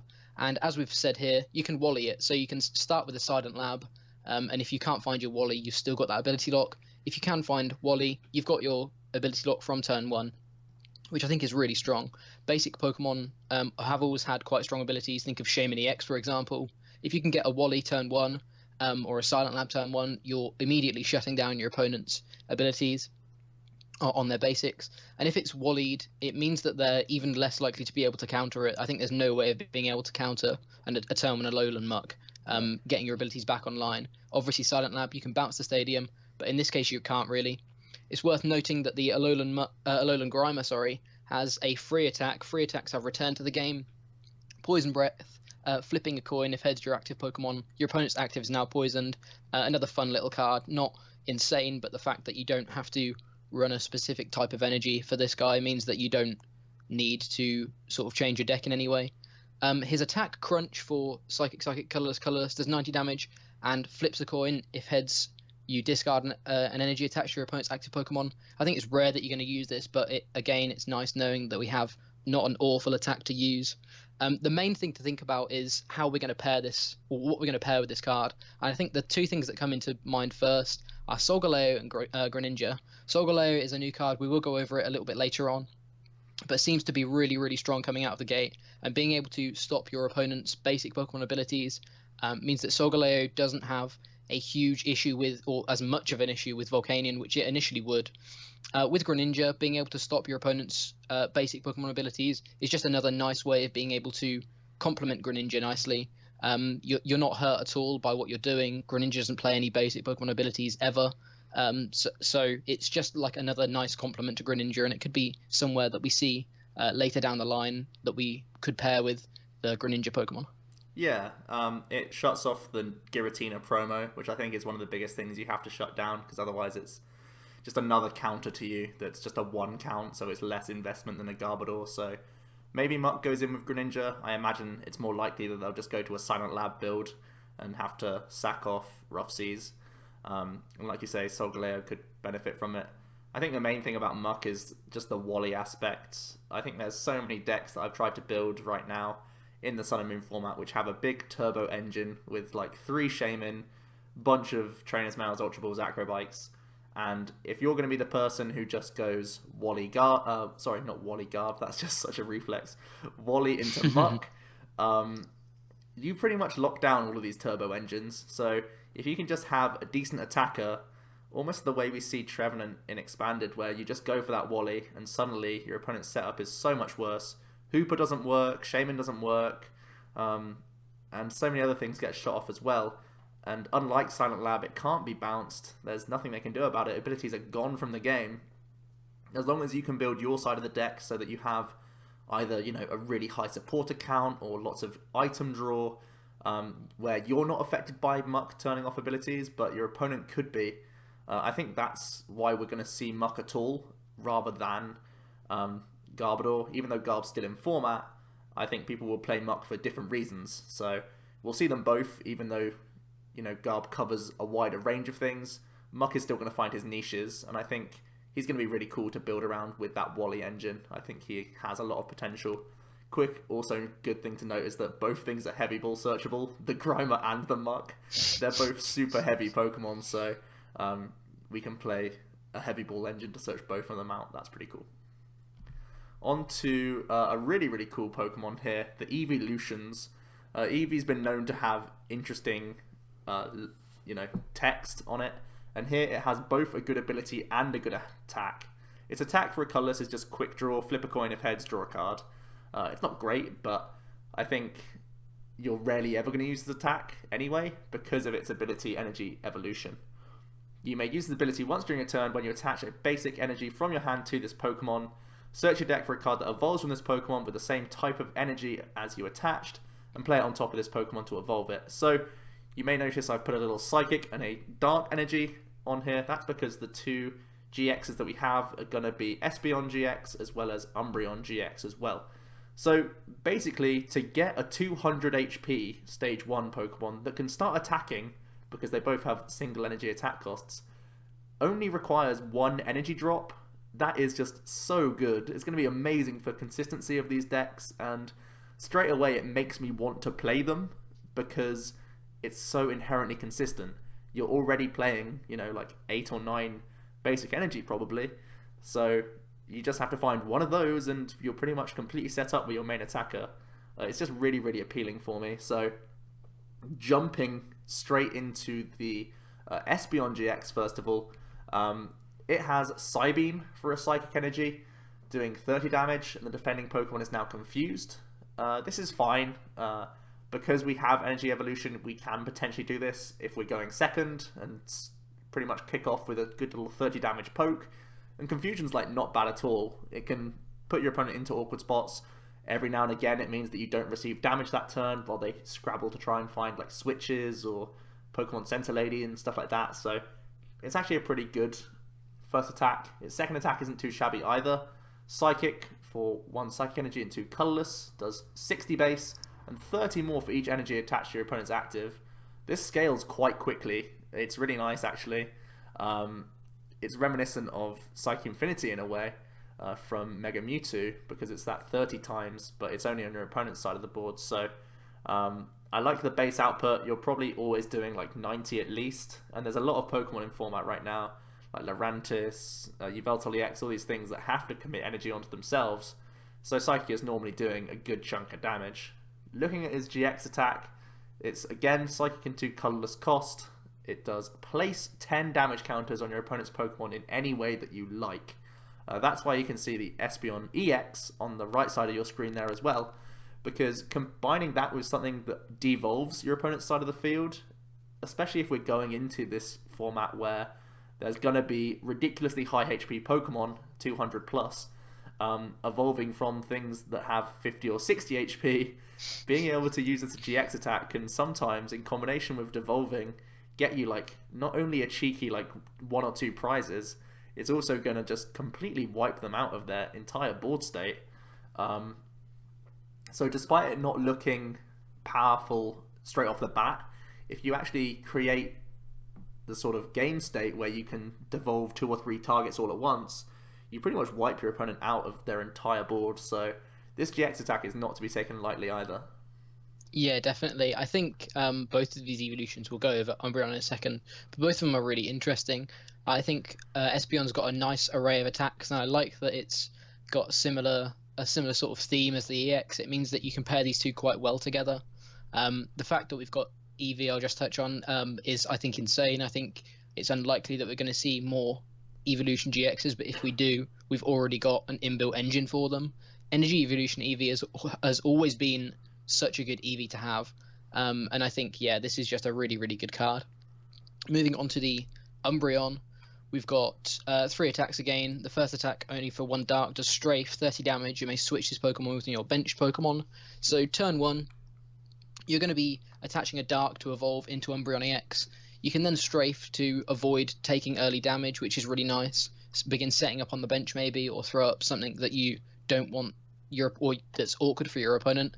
Wobbuffet is the thing that comes to mind, being able to strafe into a Wobbuffet and stop your opponent's abilities. We've just mentioned with Muk how strong Ability Lock can be. So stopping abilities that aren't Psychic type with Wobbuffet is going to be really nice. It's kind of a focus that strafe decks have always kept in the back of their mind. And the fact that we have this option is really nice, being able to sort of protect yourself as well. For Dark Colorless, we've got Shadow Bullet, which is 90 damage and 30 damage to one of your opponent's bench Pokemon. So it's essentially Night Spear from the old Darkrai, but for a colorless instead of a dark. So it's actually DC compatible, which is really, really nice. It's on a stage 1, which isn't as inherently strong as being on a basic, but even so, I think the fact that Night Spear was such a strong attack and people built decks around this attack means that people are definitely going to try to do the same again, especially with a couple of other good attacks that sort of complement it. I think Night Spear definitely could have a place in the format. Finally, his GX attack for a dark colorless Nightcry GX. Discard 2 energy attached to your opponent's Pokemon in play. This may seem a little bit sort of underwhelming, but if you think about where you're discarding these energy, discarding 1 energy can slow your opponent down for a turn, and it means that they're not able to attack. Discarding 2 means you can slow them down for potentially 2 turns, which may not seem much different, but actually 2 turns to then start getting an extra turn of Night Spearing or something like that. And then we compare this with other things like hammers and stuff. So Nightcry could still be, whilst it's not a blow up an EX Pokemon or a GX Pokemon and take 2 prizes, it's another of these GX attacks that just goes into the late game, means that you out-resource your opponent and still do sort of a lot of damage, not through dealing damage and taking prizes, but through milling them of their resources and meaning that they can't win the game themselves. Obviously, we've got Yveltal as well, so I could see this guy being sort of paired with Yveltal. They complement each other relatively well. I think Yveltal has always been kind of a nice complement to Darkrai, just because that 30 snipe that you get from the Shadow Bullet attack can just push things into Yveltal EX range, meaning that you don't have to sort of commit as much energy, so you're not as weak to other things that commit a lot of energy, other Yveltals. Things like Pinsir that we mentioned earlier on means that you don't auto lose to a Pinsir if you've got 5 energy on it. You can still have things on your bench still set up, and obviously both of the attacks are DC viable technically, so it means that you're sort of preserving energy between your 2 Pokemon. I think Umbreon is definitely a very interesting partner for Yveltal. Yeah, I think Umbreon's the one that people will build initially above Espeon, just because we know that the Dark-type support is just so good. Strafing into Wobbuffets or even Fright Knight, we know how annoying Fright Knight is on the opening turns. Throwing that into the active could be really annoying. Shadow Bullet is obviously a world-renowned attack, basically at this point. Darkrai still sees a huge amount of play in Expanded, which is just on a completely different power level to our current standard format. So that attack's definitely good. Peppering up lower HP things, again, if we're moving towards evolutions, that's going to be really nice, as well as doing huge chunks of damage. Maybe not two-shotting things comfortably anymore, but when we have things like Evil Ball that we can move into, it's going to be really handy. I actually think Nightcry is like one of the worst GX attacks, in my personal opinion. I think it could work. It's one of these ones where you time it well, it's still going to be nice. So I still like the option, but for me, the biggest downside is that it doesn't help you move forward in a prize race. It almost loses you tempo in a lot of situations because decks have energy acceleration. It's like a cornerstone of Pokemon, so getting rid of 2 energy isn't that strong, I don't think. You don't really want to build around a GX attack just to have a stall approach. I think that's not the way to build Umbreon. I don't think it goes in anything like Bunnelby. So it's a shame that you don't continue the prize race in any means. Like even just something like 50 damage or something would make me want to use this attack, but it's literally just so unimpactful, especially when Dark is really good at just winning prize races by out damaging things. It kind of makes me not want to use it for its GX attack, but fortunately its 2 normal attacks are still really good, so I can see Umbreon seeing a little bit of play here and there. Yeah. Moving on to Toxapex, it's 110 HP stage 1 psychic type with a 3 retreat cost. It has the ability Toxic Spikes. As long as this Pokemon is in play, whenever your opponent's active Pokemon retreats, the new active Pokemon is now poisoned. At the moment, poison isn't that strong in Standard. And there's not many good ways of actually inflicting poison in the first place. So basically, it does limit your opponent's options. If they want to be moving between their dudes, they're getting punished for it. But overall, that punishment isn't really severe enough. And because there's already ability lock, I don't think Toxapex is ever going to be that strong in Standard. But that doesn't mean it can't be good in Expanded, where we have lasers and we have Verbank, and we also have Seismitoad EX. This could potentially be like really, really irritating for anyone, because Keldeo Floatstone is like universally used in decks, really just to get out of laser. And now that we have this, we can just have this chilling on the bench for a dedicated Toad deck. You fire off your lasers, and then when they're trying their Keldeo Float shenanigans, they rush into Keldeo. Keldeo gets poisoned, they retreat out of Keldeo, and the new thing gets poisoned. It's just, actually, no, the rush-in doesn't get them poisoned, because that doesn't count as a retreat, but when they retreat back into a new guy, they still get poisoned. So Keldeo doesn't like clear them of the status that it usually does. It gets them out of the sleep still, but it means that you're always getting value from Verbank, and 3 counters between turns is a significant amount of damage, and if you can maintain that throughout game thanks to this ability, I think it can be really, really strong. Quaking Punch is a dangerous attack by limiting your opponent's options, and with constant poison, it's just a lot of damage that racks up pretty quickly. You're pretty much in 2-shot range by the time it gets back to your turn with Quaking Punch, so as long as you can keep Laser in play, Toxapex could be really irritating in Expanded. Yeah, I think this card is actually, I feel like some people have slept on it a little bit just because they're thinking about Standard. I think in Expanded, Seismitoad Toxapex is actually going to be a really, really annoying deck to deal with.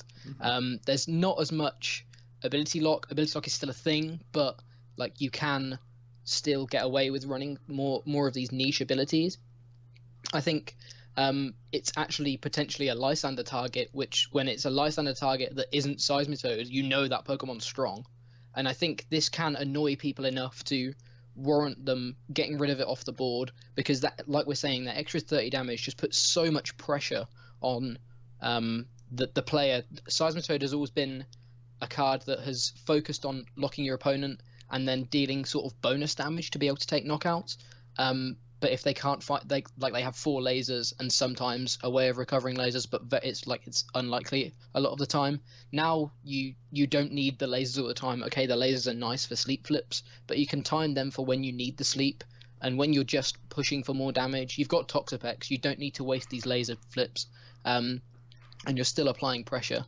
I think, like we've said, it's not going to see too much play in Standard until we see some more toxic synergy cards or poison synergy cards. We've got a couple in the format at the moment, but I don't think we've got enough for a poison type deck to be built. I hope that we do, because I think bringing status conditions into the format isn't necessarily a bad thing, or more so than they are now.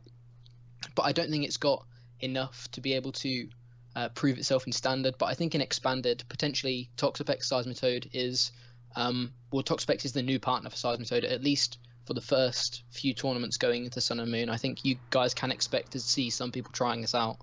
Yeah, definitely. Alrighty. Next up, we've got Cosmog and Cosmoem are the two smaller evolutions of Solgaleo and Lunala, two of the sort of front runners of the set. We're just going to talk about them a little bit.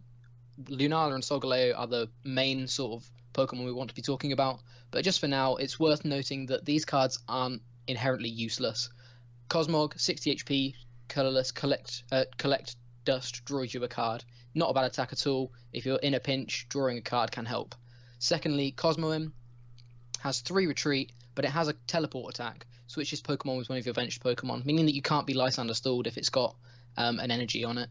So it's just worth noting that these aren't awful Pokemon. A lot of the times we'll see these Stage 2 decks that have a basic and a Stage 1, and it turns out they're not really that, like, they're played for the Stage 2. Well, these aren't played for the basic and the Stage 1, but you can at least use them.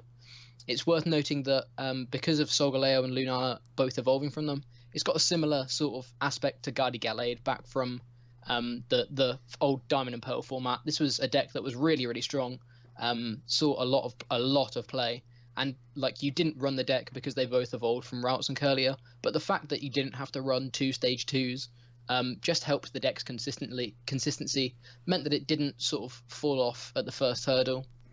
You're still able to play these 2 strong Stage 2 Pokemon because you're only running sort of this one Stage 2 line, which is really, really nice. It's not why we run the cards, but the fact that we know that we can run the cards without them being a liability is nice. Yeah, I just like the versatility. It's like you're playing 2 Stage 2s, but you're only physically putting in spaces for 1 Stage 2 line. That's like a huge bonus from the Gardegalade players, so I just think it was worth noting that you can play like a 4 Cosmog, 2 Cosmoem, and then like a 2-2 split or like a 3-2 split in whichever way that you want. So it's going to be cool to see Solgaleo and Lunala be paired together thanks to them both evolving from the same lower forms. And yeah, they have little cool bonuses, so that's not to be written off. Moving on to Lunala, that'll be the first one that we mention. The scan we have is English, but this was one of the ones we got at Worlds where we didn't see the full card, so we're going to have to fill in the gaps for you. Lunala GX is a Psychic type with, I think, 250 HP, I'm pretty sure. Yeah, I can double check now. Yeah, it's 250, I'm pretty sure. And its ability is Psychic Transfer. As often as you like during your turn, you may move a Psychic Energy from one of your Pokemon to another of your Pokemon. This is really good. It's comparable to Aromatisse, but here we're a Stage 2, so it's potentially worse, but also we have to bear in mind that we have way more HP. So one of the ways that people try and get around Aromatisse is simply, I'll just Lysander KO Aromatisse and then carry on chipping away at the other dudes so they can't do the max potion shenanigans. Well, here, that's not an option for Lunala. He's pretty much going to tank everything in its path. Do bear in mind it's weak to Dark though, so that's a big setback for Lunala because Yveltal's not going anywhere for a little bit, at least in my opinion. The resistance to fighting is fine, I guess. It's kind of notable. There's 1 or 2 interesting fighting types in this new set, so that is notable. Its 2 attacks are both pretty expensive. Moongeist Beam does 120 damage for 4 Psychic Energies. The defending Pokemon can't be healed during your opponent's next turn. That's an interesting effect of an attack, in my opinion. We're seeing so many things with 240, 250 HP. I think max potioning is going to be a big card coming into Sun and Moon. Maybe not immediately, because we still have speedy EX decks like Volcanion to sort of deny big tanky decks, but maybe as we move and see more and more of these Sun and Moon sets and see more big tanky Pokemon GXs, that denying the heal and being able to use Psychic Transfer to then use Max Potion on your own side of the board is going to be really cool. So I think you sort of out-tank other tanky decks. I think that's just really cool to see, in my opinion. And then Lunafall GX is a GX attack for 3 Psychic Energy, which just says knock out one of your opponent's basic Pokemon that isn't a Pokemon GX.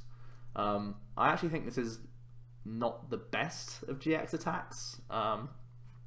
Currently there's lots of EX basics, which is fine, but as we move further and further away from that, there'll still be big basics, but they're going to be GXs, and obviously Lunafall can't target those, which is a bit of a shame. So maybe this scope gets less and less as we keep progressing through the format.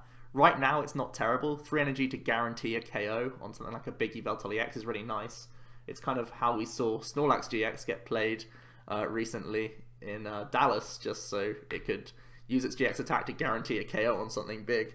So I don't think it's something to be written off, but overall I think because of the weakness to Dark, Lunala can't really be played on its own. I think it sort of has to be paired alongside Solgaleo.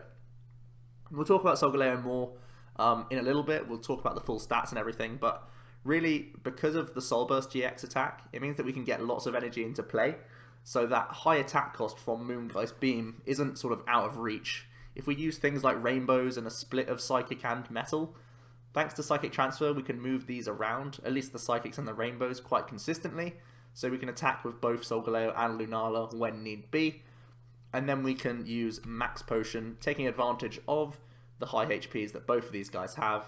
I think both have 250 Jack. Yeah, they do indeed. Yeah, so being able to Max Potion off your own dudes, thanks to Psychic Transfer, doing either big, pretty much one-hit KOs with Solgaleo, or going for consistent 2-shots, whilst also denying the opponent from Max Potion, I think maybe in 1 or 2 sets time, this becomes a very powerful combo.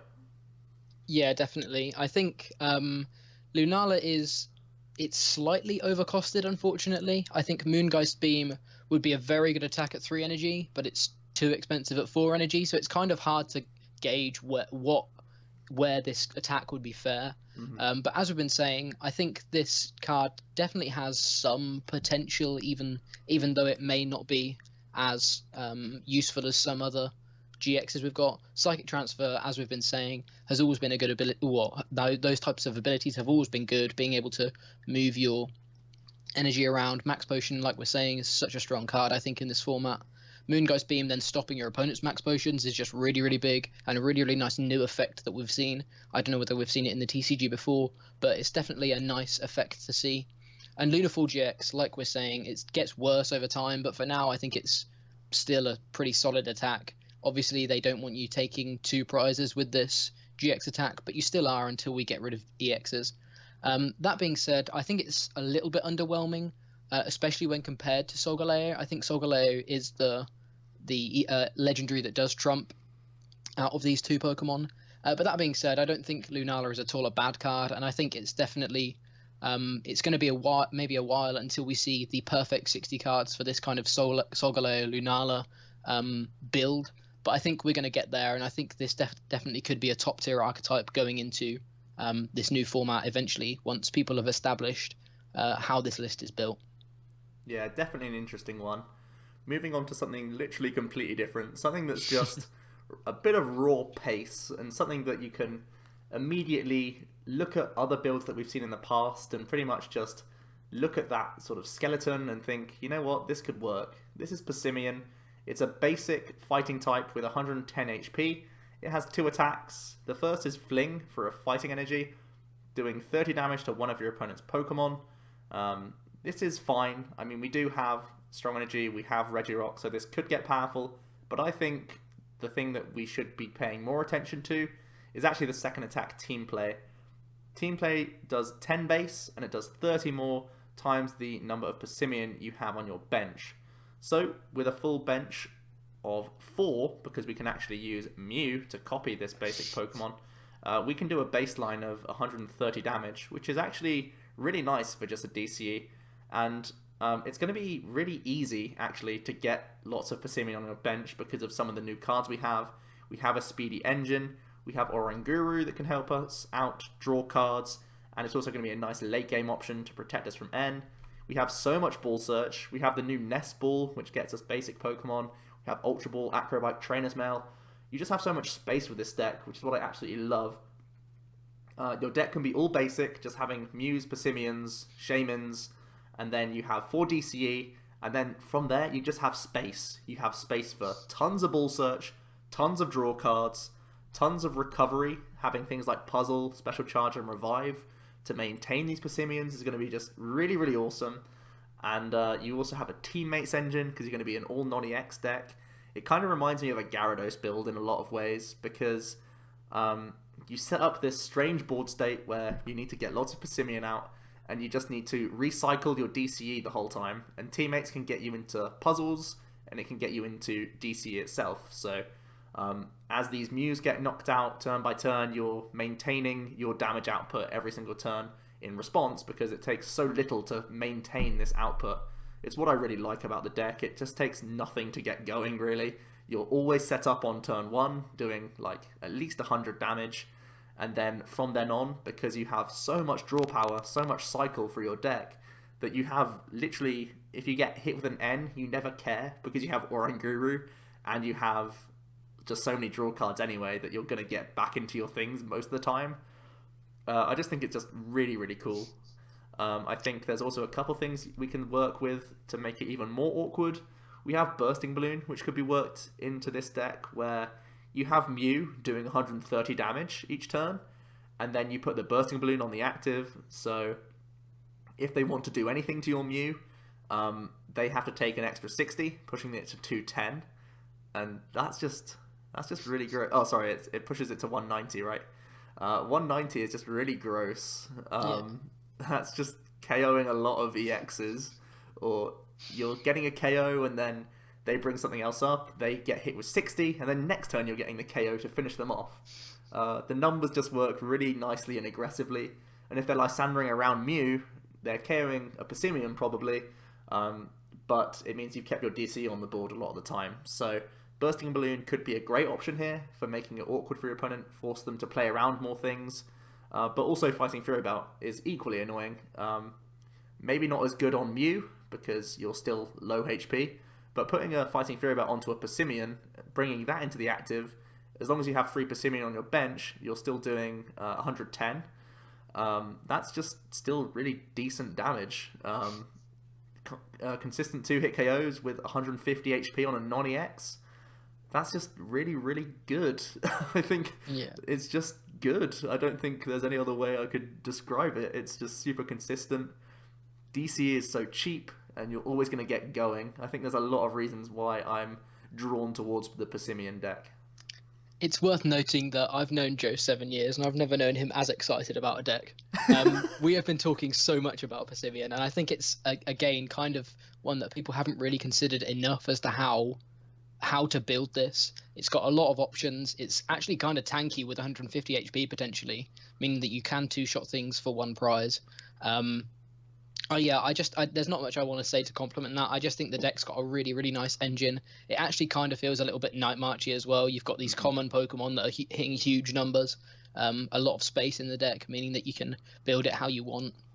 Maybe it turns out in a couple of sets' time, you need to build it a different way to be able to deal with a different matchup, but you can do that because this deck has inherently a lot of space.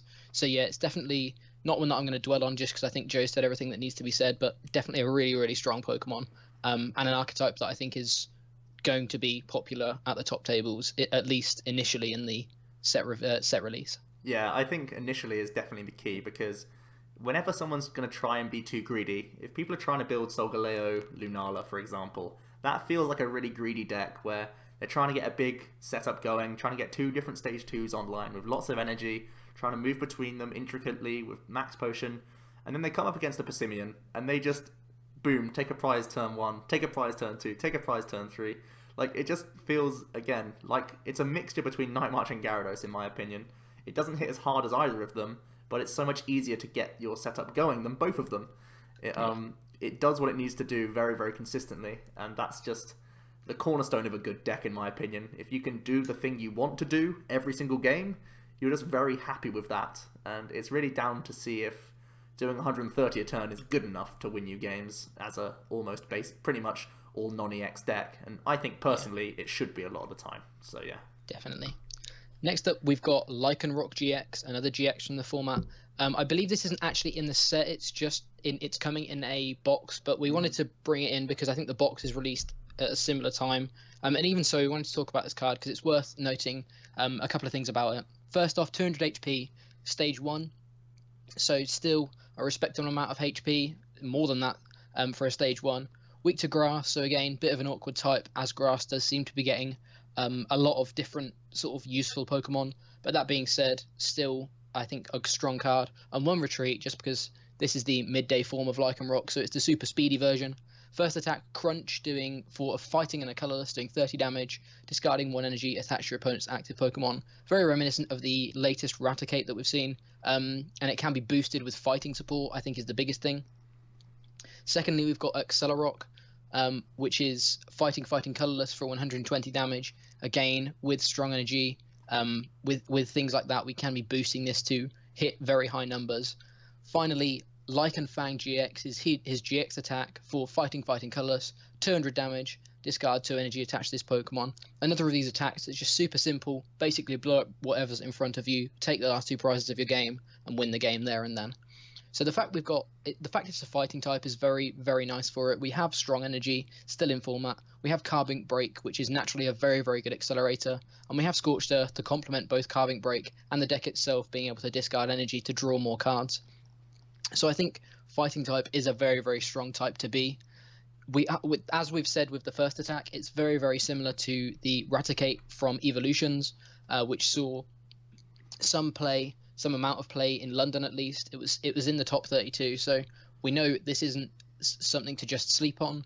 Obviously, for an extra energy, you're doing plus 20 damage, but with all of these boosts and things, you can be reaching higher numbers. We've also got things like Regirock and Professor Kukui, which we will be going over a little bit later on, but it means that we're going to be hitting numbers more similar to Mega Scizor, which is actually insane. For 2 energy, you can be hitting these numbers very, very early, just through these different damage boosters.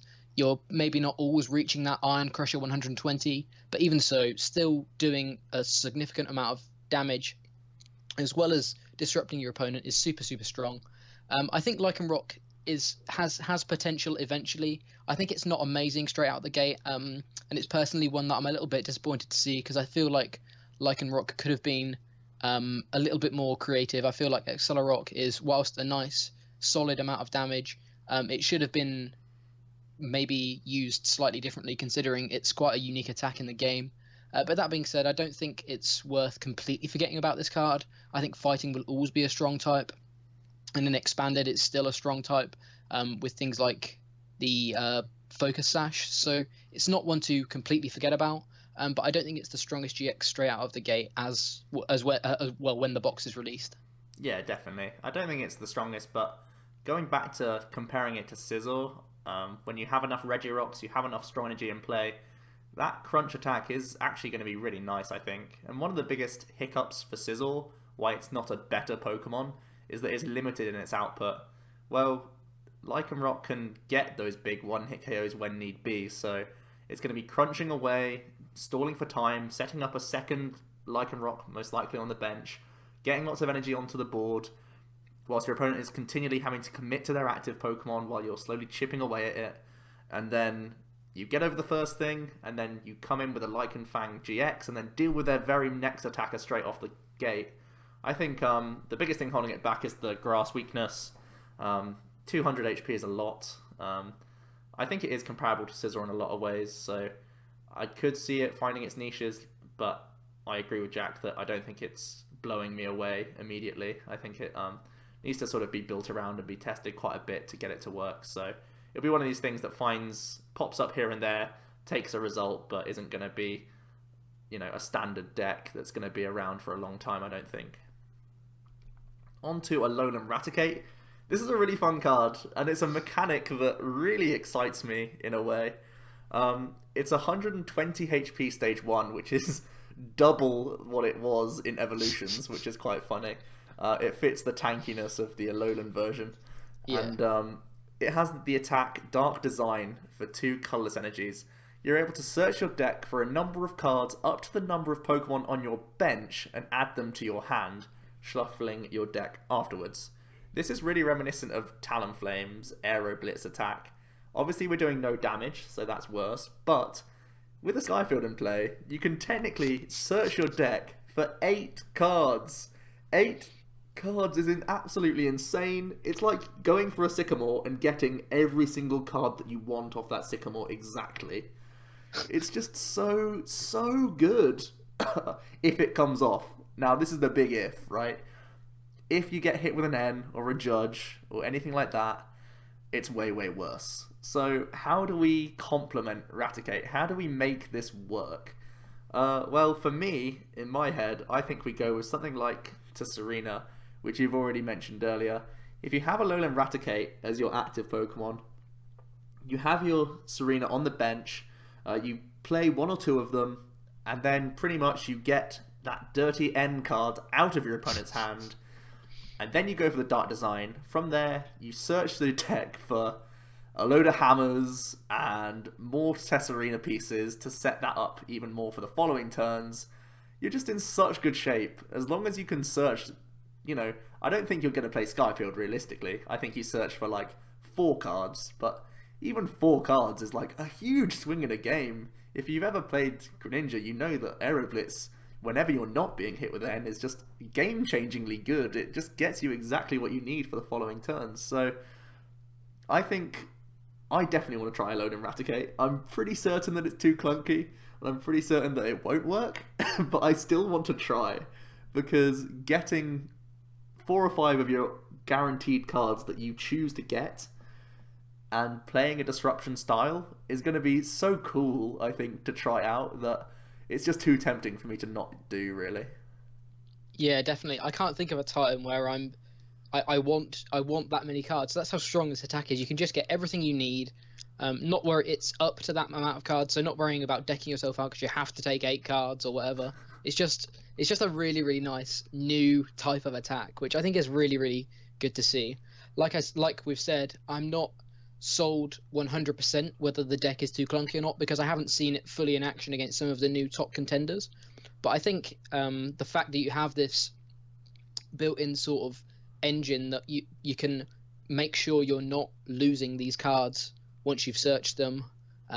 You're able to find the exact card you need. You could run things like hammers and puzzles to get back your hammers, and all of this stuff I think is a really nice archetype, and it's an archetype that I also really want to test, because I think it's got if not a lot of potential, a lot of fun built into it. I think it's going to be just a whole host of fun. It's going to have a lot of good gameplay, like sort of videos and stuff, just searching your deck for 8 different cards that you want and then not getting end, where you just completely swing the board. It's brilliant. But yeah, I don't know personally how it fits into the format yet, but I really want to try this card.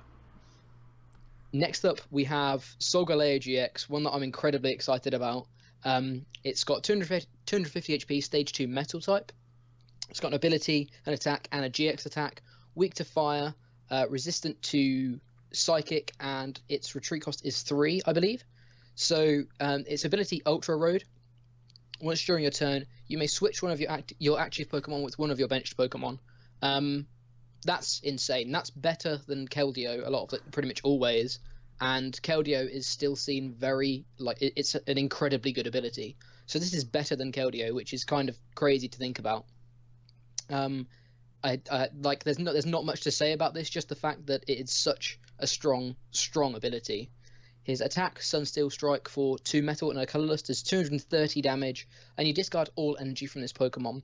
That may seem a little bit sort of underwhelming because you have to discard everything, but 230 damage is a huge amount of damage, and we have ways of being able to build a deck around this, mainly involving his Soul Burst GX attack, which I think is insane. I think this attack is my favorite attack in the whole set. Soul Burst GX, search your deck for 1 metal energy, search your deck for up to 5 energy cards, and attach them to your Pokemon, then shuffle your deck. That can get any energy. That's double colorless, that's rainbows, that's double dragons, that's any energy in your deck. Take them out, put them on your board wherever you want.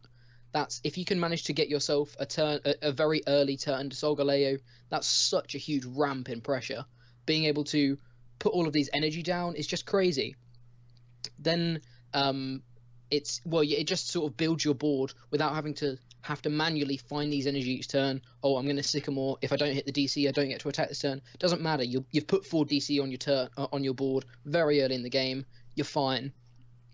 With Shield Energy, it's worth noting that even though this is weak to fire, if you run Muck or Weakness Policy, you actually live a Volcanion hit, which I think is very relevant. I think we've said that Volcanion EX, or the Volcanion deck, gains a lot of potentially good matchups, maybe not auto wins, but good matchups going into this format.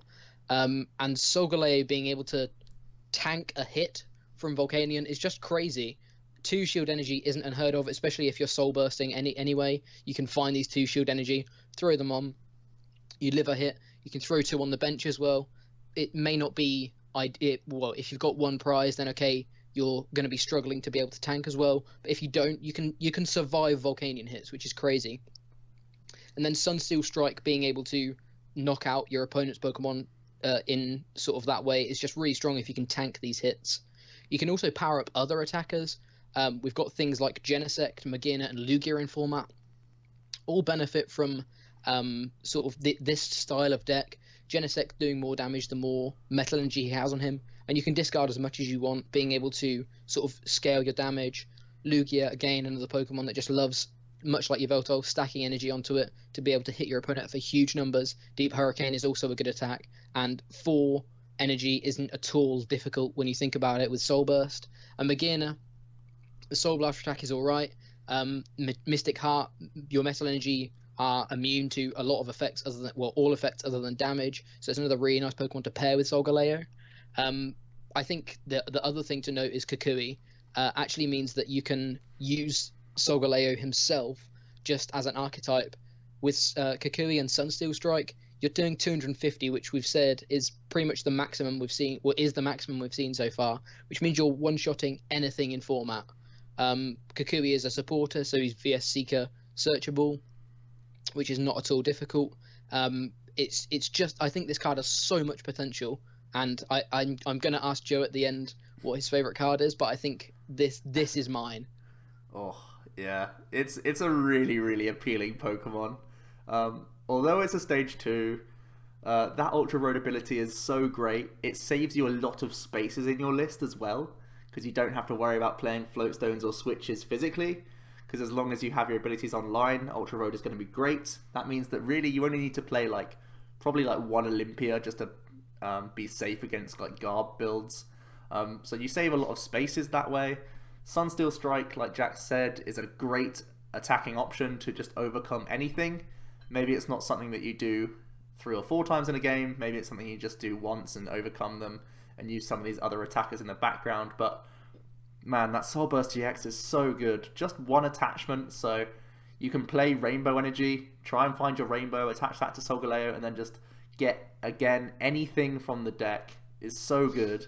And taking 5 cards out of the deck is great as well. It's like a double compressor in a way, that you put those bad top decks out of your deck now, so for your future turns, you're getting hit with N or whatever else, you're shuffling your own hand in, you're Sycamoring, you're drawing into more relevant things, you're drawing into more candies, more Solgaleo pieces, all of these things, because you've thinned the deck so quickly as well.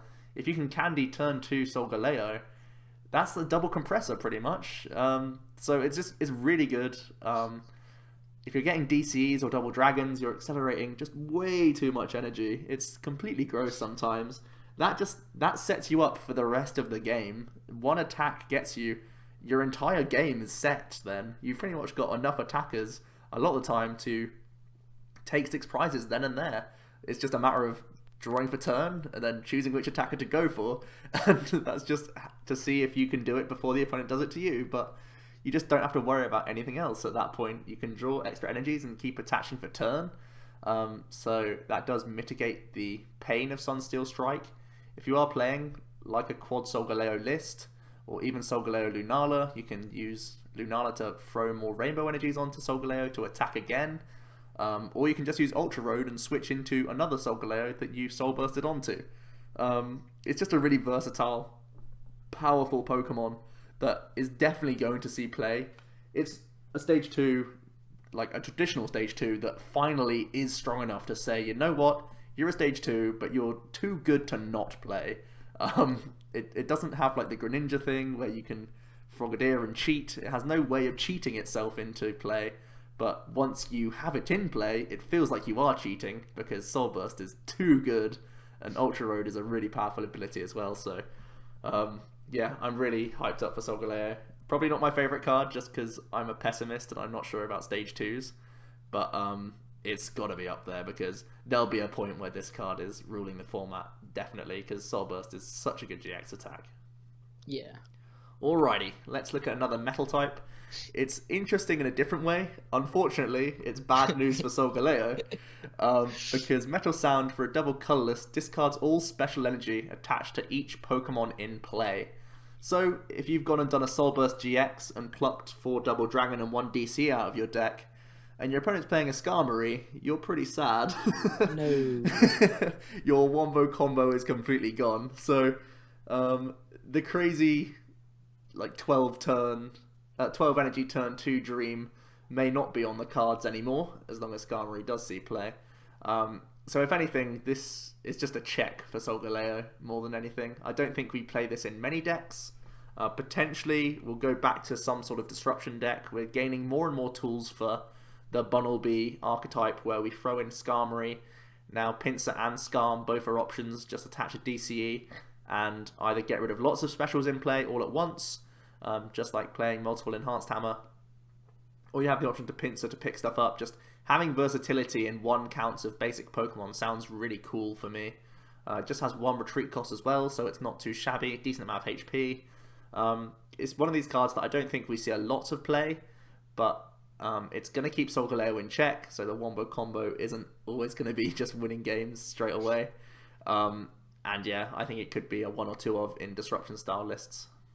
Yeah, not much else to say. I think it's nice that we do have a check for this inherently good card. It's not going to be an auto-include in everything, but if it gets to a point where Solgaleo is the best deck in format, there is at least a pretty much splashable card that we can put in our decks to be able to deal with Solgaleo in some form.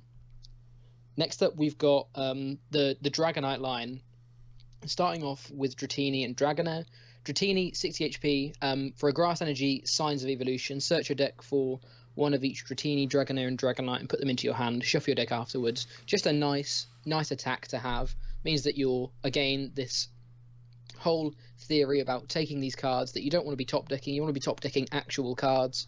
So you can search your deck for these cards and not top deck them the next turn. It's not groundbreaking, but it's a notable attack, and it means that the Dratini isn't useless. Dragonair has a very interesting attack for 1 colorless, Dragon Prayer.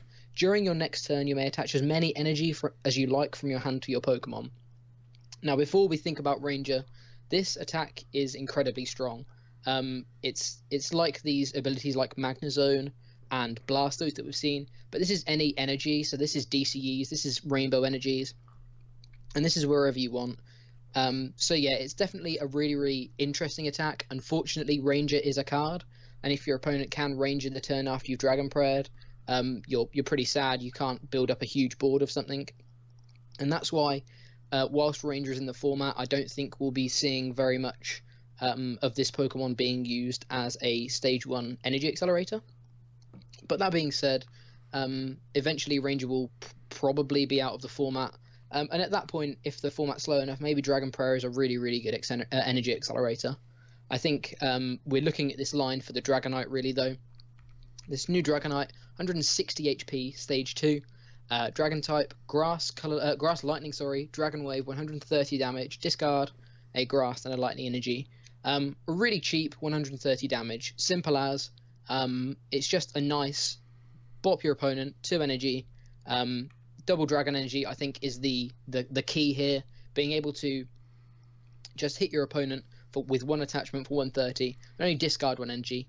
You just have to find a DDE next turn to be able to do it again. 160 HP is a huge amount. If your opponent gets you low, we have the old Dragonite, the Max Wind Dragonite. When you play this Pokemon from your hand to evolve one of your Pokemon, you may heal all damage from one of your Pokemon. So it's like a free max potion. You don't have to discard the energy. It wouldn't matter if you did, but you don't have to, so even better. And that being said, I think that this is another Stage 2 that maybe it may be a little bit too slow initially, but I think this Stage 2 is incredibly strong. And just being able to do 130 for DDE is is just really nice. You don't need a huge setup. You just need to find this stage 2 line and a DDE, and you're away, really.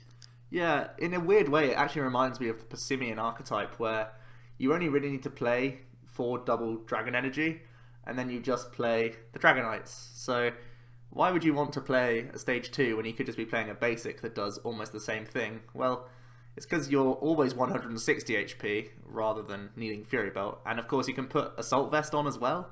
So you can be a 200 HP stage 2 that has no energy commitment on it as well, because you're discarding anyway, so it's harder for things like Yveltal to hit you and stuff.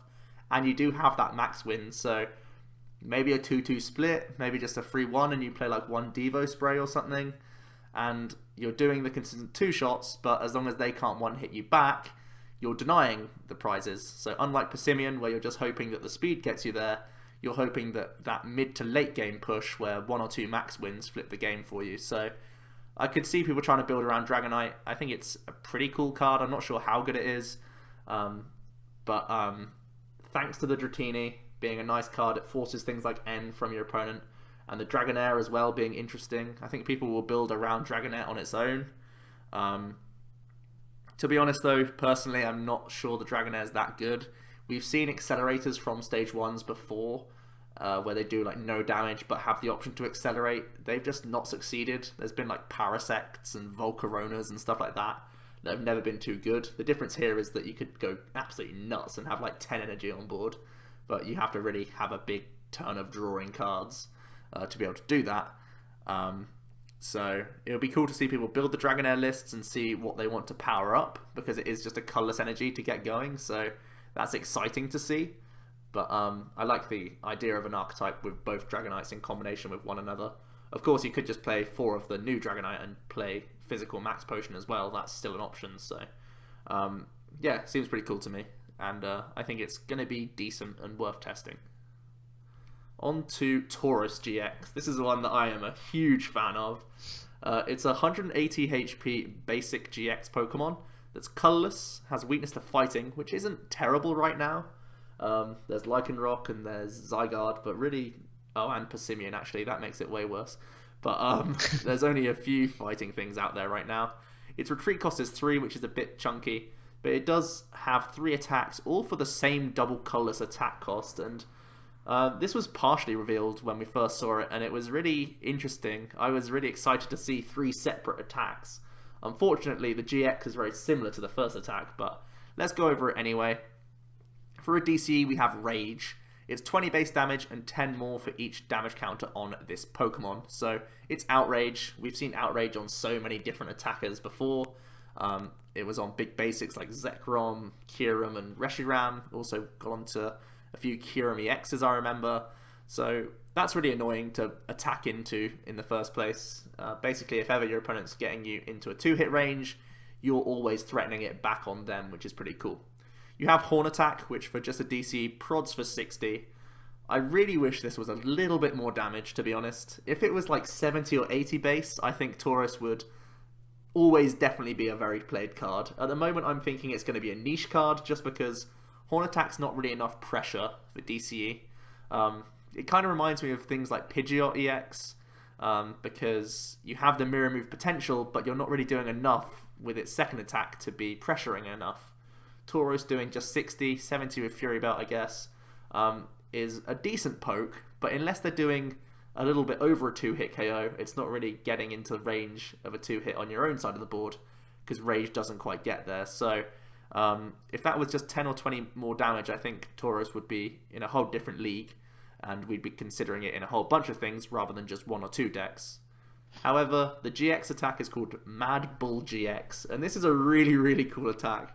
Does 30 damage times the number of damage counters on this Pokemon. You can see on the graphic on the right, even with 6 damage counters on, just a little poke of 6 damage, now you're doing 180. That's absolutely disgusting. This is easily the most powerful GX attack in terms of how physically powerful it can get. Mathematically, it's just really, really can be gross at times. And obviously you're going to sit there and say, well, why would I attack into a Tauros? Well, we do have the card Ninja Boy, and I think this is going to be the main way that we see Tauros get played.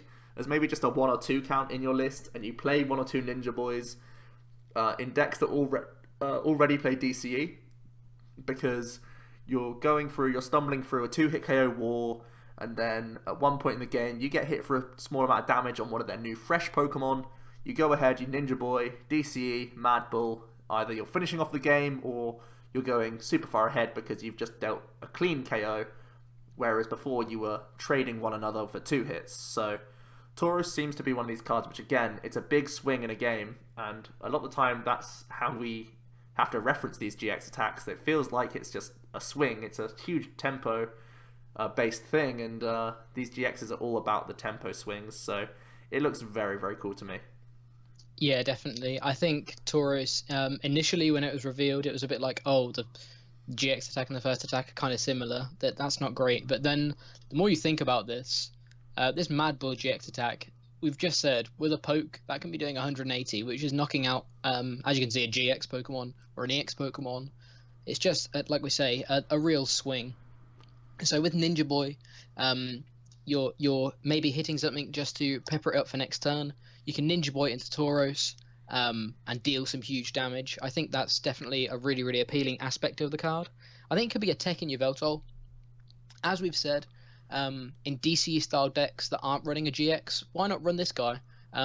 There's no reason why you can't be running this Ninja Boy sort of engine in your Yveltal. You could sort of build your deck more around it. We've seen lists that are similar that use things like Ninja Boy in the past. So because of that, I think we could definitely see it in Yveltal.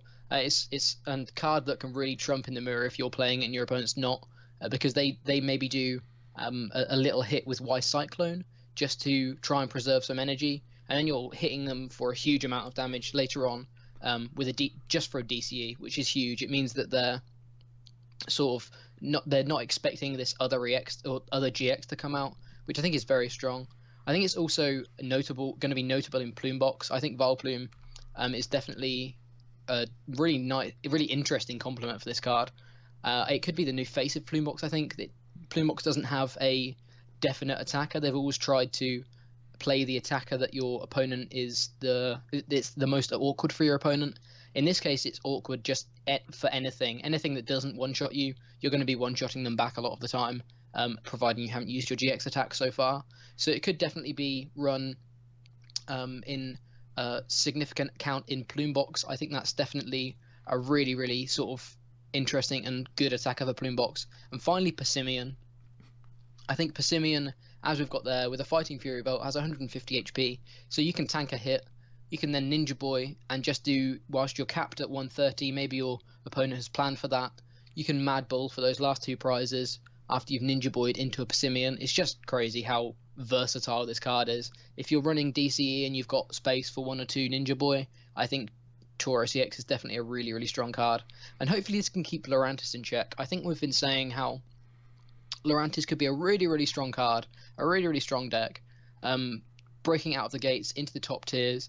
This kind of keeps Lurantis in check as well. So I think it's definitely good that we've got multiple checks to Lurantis. It's weak to fire, yes, but we've said if you can get your plume set up very early, then Volcanion can still struggle. Just finding a DCE and a Ninja Boy means that you're going to be Mad Bulling them a lot of the time. And if you're running a couple of these, it puts them in a really awkward situation, because obviously the Lurantis can use their GX to just one-shot you, meaning that you're not going to be Mad Bulling them.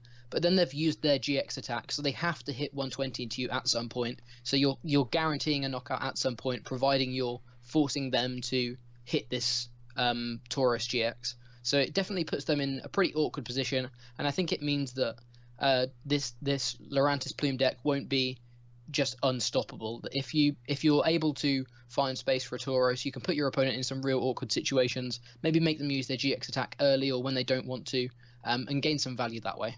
Yeah, absolutely. As you said just a little bit earlier, versatility of this card is just what makes it so appealing. So many things function off DCE, so having the Tauros option available, if you're not playing a dedicated GX deck, it means, well, now you can get that Mad Bull off at different points in the game. Like you say, Yveltal EX, now that Fright Knight seems to be getting less and less valuable, because pretty much a lot of the time the only EX you'll be seeing is going to be Shaman, because we'll see more and more GX Pokemon. Maybe the spaces for Fright Knights become spaces for Tauros, because it's still good pressure in the early turns with Horn Attack, and then that Mad Bull is going to be good at different points in the game as well. Even Rage shouldn't be slept on. It's annoying enough to play around Outrage, so with a Fury Belt, Tauros gets really huge, so it's difficult to play around, and the Plume Box and Passimian are still options as well. There's plenty of options out there. So many things are playing DCE. I think you do need to have a Ninja Boy in there to make full value of Tauros, but you could just play 1 or 2 Tauros in a Pidgeot style deck as well. Maybe like Tauros Garb or something could spring out the gate and be an annoying deck as well. So Tauros has plenty of different options, and it's a really good GX that I think you have to pick up 1 or 2 of, because there's always going to be points in the format, because there's just so many options where you can play Tauros. You're going to need to pick up this guy, I think. Yeah. Next up, we've got Herdia. Herdia is a stage 1 colorless type, 90 HP. We're basically looking at the ability here. Treasure Hunt is very, very reminiscent to Milotic of the past. You can use this ability once during a turn when you play this card to evolve one of your Pokemon. Choose an item card from your discard pile, show it to your opponent, and put it into your hand.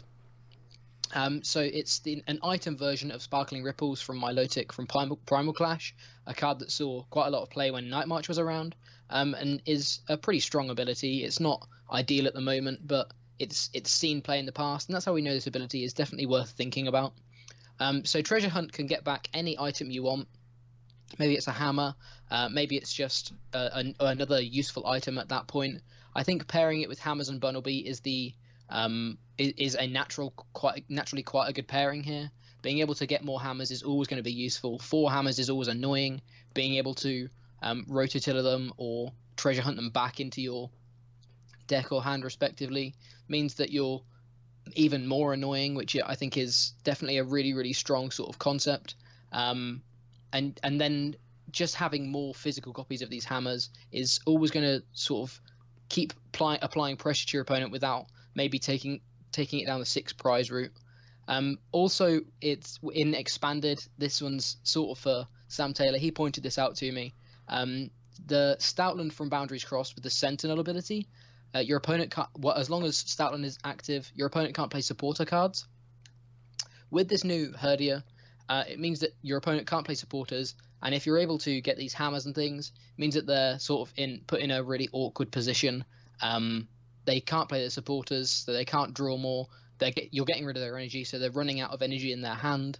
And it's just a really, really interesting and nice lock. I think we could see it. Well, I think it will definitely be the Herdia to play in this Stoutland deck.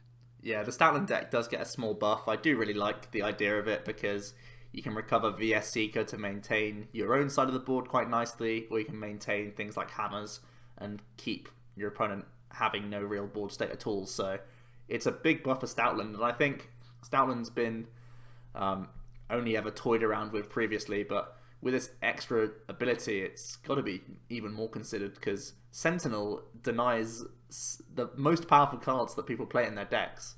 Supporters are the most powerful cards. That's why you can only use 1 per turn. So denying that is just inherently so strong, and being able to recover to keep your own board stronger and healthier whilst having more options to limit your opponent just feels like a great addition to the deck. So I think potentially it's a new comer to Expanded in a big way this time. On to Gumshoos GX. It's another GX Pokemon that we have. It's a 210 HP stage 1, which is really, really good, and it has an ability which is also really, really good. Inspect. Once during a turn, you may have your opponent reveal his or her hand. It's pretty simple, but it's pretty good. Although you're not really having any interaction with their hand or anything like that, just gaining knowledge in so many spots is going to be very, very good for you. Pokemon is all about playing to your outs and making sure that you make the lines that can hurt your opponent the most and having the most chance of succeeding against whatever your opponent has. So there are situations when you want to Lysander stall something for time, you want to know if they have the Switch in hand or the VS Seeker for Olympia. Well, Inspect means that you know these things, so as long as they don't top deck into something, you have a much better picture if whether they can get out of the thing that you're trying to do. Additionally, we have Team Skull Grunt now as well, so you could use Inspect and see, oh hey, he's holding on to 2 DCEs here, let me just take those out real quick. So there are going to be cards that you can combo with Inspect a lot of the time, but even if you're not playing these combo cards, just having that insight, that knowledge, can win games on its own back sometimes, because you can completely direct your play in a different line just because you know what your opponent has. It's very, very cool to see. I think a lot of the times you just inspect at the very start of your turn before you even begin doing anything else, because your entire line of play will change based on what they have, I think. It has 2 attacks as well. For 3 colourless, you do Flying Headbutt for 100. It's not outstanding in any means, but it's still something. It's still an option for you. Especially because naturally, a lot of the time you'll put 1 energy on Gumshoos in the first place, because his attack Gumchance GX is potentially very powerful. It does 10 base, and it does 50 more for each energy attached to your opponent's active. You can see on the little graph there that it gets quite high sometimes. Comfortable 2 shots a lot of the time, but you can get into 1-hit KO range on a few things that do like to commit a whole high amount of energy. Things like Yveltal EX, which we know likes to pile a lot of energy on, can be really punished by Gumshoos for just 1 energy. That sounds really cool. Getting a 1 energy attachment, 1-hit KO is just really disgusting, and certain decks won't be able to play around that. So that's just really, really cool. I think the struggle for me comes when you start thinking about where Gumshoos fits in the format. There's a lot of ability-focused decks that are really powerful. There's Decidueye and there's Greninja. So I think there's going to be a lot of ability lock naturally. So a lot of the time you don't have Inspect available to you, which is unfortunate. So I don't think many people are going to make the space for Gumshoos just because ability lock's everywhere. And Gumchance, although it is powerful, I don't think it's that powerful. Yeah, I think it's definitely a really interesting attack, and I think, like we're saying, the attack could potentially be powerful. I think where naturally my first thoughts are Vespiquen and Yanmega, a deck like that.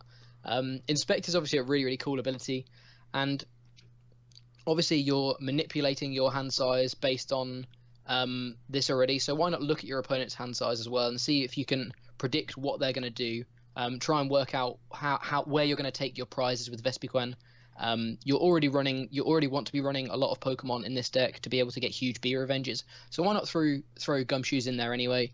You don't have a GX attack already, so you have potentially a nice GX finisher if you're not running another GX. And I think that's where naturally my first thoughts go.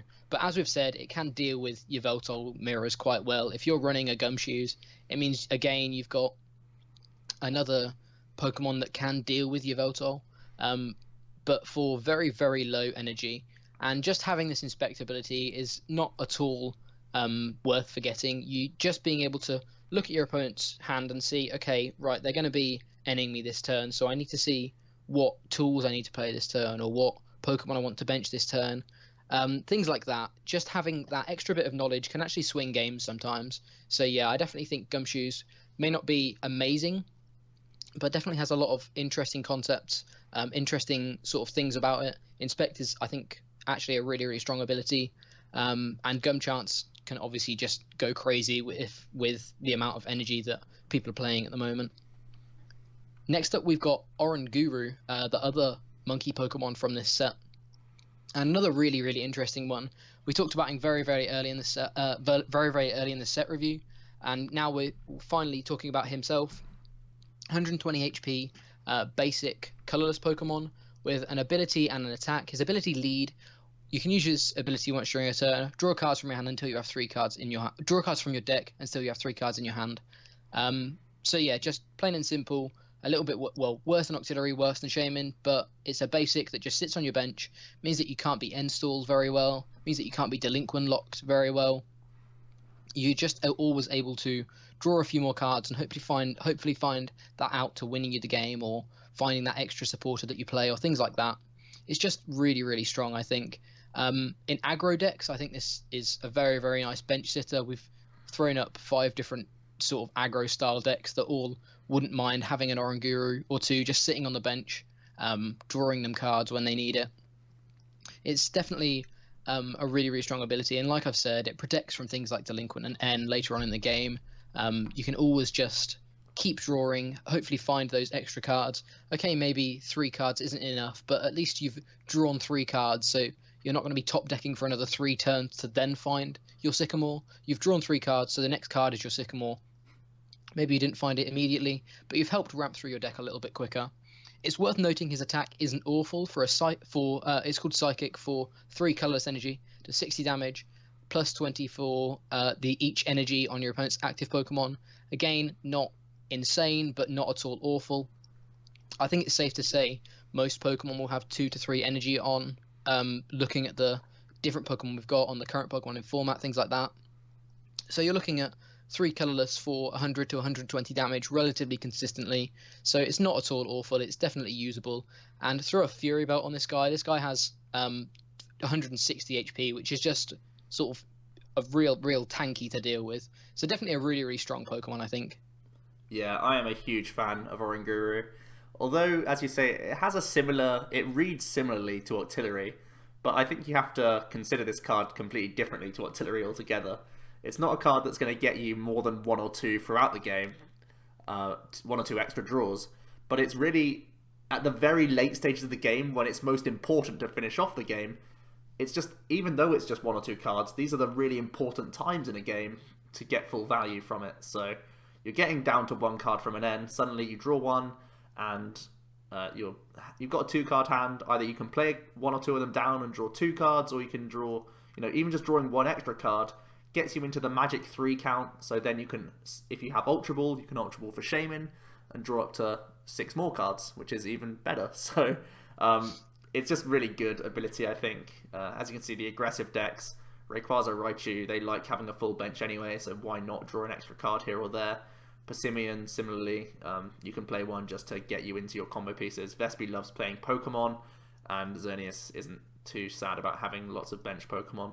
Obviously, you have to be careful about having Oranguru and lots of Shaman, but I think it's just going to be one of these cards that you see as a 1 count. As long as there's not too much ability lock, it's going to be in a lot of decks, I think. Just because at the most important time in the game, as in the late game, when you're trying to win the game so that you don't lose the game, you need to draw these extra cards. You need to find your outs. You need to find your VS Seeker, your last energy, these sorts of things. And Oranguru hopefully can get you there a lot of the time. And yeah, the Psychic attack is fine. Some of these aggressive decks are already playing DC and Elixir, so every now and again you can commit some energy onto Oranguru. He does have a 2 retreat cost, so putting an Elixir onto him just to protect him from Lysander Stall and stuff is definitely no bad thing, because that Psychic is a decent chunk of damage, and again he has a decent amount of HP, so it's just an extra bonus on top of the fact that his ability is really good. So I'm going to expect Oranguru to be a one-of in a lot of aggressive decks, maybe not all of them based on the amount of ability lock, but at the very least it has a lot of potential in my eyes, because there's just those points of the games where it's make or break, and how many times do you just hear the things like, oh, I got enter 1 and I just whiffed. But like, if you have Oranguru, that happens a whole lot less, so that's really good for you, I think. And Delinquent is a pain, and now it's less of a pain, so that's also great news as well. Hooray for being careless and getting suckered into a Delinquent. You get away with it these days, so that's pretty cool as well. So that is going to round out the Pokemon, and we're going to move on to some of these item cards now as well. Starting off with Big Malasada, I hope I'm saying that right. It's a little, I don't know what it is. It looks like a donut thing. It heals 20 damage and 1 special condition from your active Pokemon. So, slightly less of a heal than a potion, but it has the bonus of getting rid of special conditions. So actually, it's kind of like a Pokemon Center Lady in how it will function, trying to clear you off of paralysis or sleep or these annoying things like that. It's going to be pretty handy. I think personally, you don't want to play multiples of these, because simply space, and people aren't playing Potion because it's not an impactful enough card. Pokemon Center Lady is an impactful card, but only at like 1 or 2 stages in the game, so having it VS Secretable is much more preferable in my opinion. I think if you want to start playing multiple things to get out of status conditions, you're better off just playing things like Switch and Escape Rope, because they're more multi-purpose, more versatile than Big Malasada. So I'm pretty certain that this won't see a lot of play, simply because space is a thing, and Pokemon Center Lady saves you lots of space, and if you want to play multiples, you may as well just be playing Switches anyway, in my opinion. Yeah. Next up, we've got one of the two new ball search cards. Well, we've got both of them on the same slide, but we've got Nest Ball and Timer Ball. Nest Ball is pretty simple. Search your deck for a basic Pokemon and put it on your bench. Shuffle your deck afterwards. So yeah, just really, really good. There's lots of new basic Pokemon we want to be grabbing early on. Things like Cosmog and Passimian. Really, really appreciate cards like this. And then there's obviously some really strong basics we've already got in format. Yveltal, Fright Knight, or Fright Knight Yveltal, and Rainbow Force Xerneas, two very, very notable ones. Just a nice little search card for them. They're not reliant on you playing their ability or anything like that as you play them down. So just searching them out, throwing them straight on the bench, no discards needed, anything like that. Just a really, really nice insta-play card. We've then got Timer Ball for evolution decks. Flip 2 coins for each heads. Search your deck for an evolution Pokemon, reveal it, put it into your hand, and shuffle your deck afterwards. We're going to be seeing more evolution decks, I think, as time goes on, especially as some of these EXs rotate out. And because of that, I think Timer Ball just gets better and better. You can see there two really, really strong ones, Greninja and Decidueye, are definitely going to appreciate this kind of search. And yeah, I just think it's really, really strong and really, really positive for this evolution archetype that we seem to be going towards in the future. Yeah, I'm a big fan of both of these ball search cards. I think Nest Ball definitely is going to be like the 5th ball card on top of 4 Ultra Balls. I don't think it never overtakes Ultra Ball as long as we still have Shaman, but for decks like Xerneas Rainbow Force, because it's so important to get your Xerneas out, not only the first one but the second one, so you can put like EXP Share or Max Elixir onto it and stuff like that. So having like 5th and 6th options, which are very viable for these otherwise awkward to search Pokemon, is going to be really nice. These things that aren't level ballable, like Fright Knight and Passimian, pretty good stuff. Obviously, Passimian appreciates just lots of ball search cards, so it's going to find its place in a lot of these things. And just having extra options, we've got like Dive Ball, Repeat Ball, Level Ball, just having an extra one to add to the mix is just really handy. And then Timer Ball's an interesting one. Flipping 2 coins is similar to Dual Ball that we used to have in format. Dual Ball obviously was for basics, this time we're for evolutions.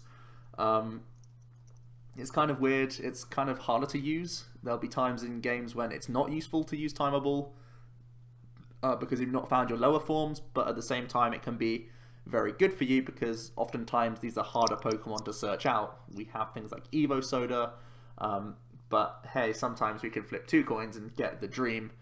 25% of the time you're getting 2 targets, and that's a really big deal. If you're able to get 2 targets, that's just really, really good for you.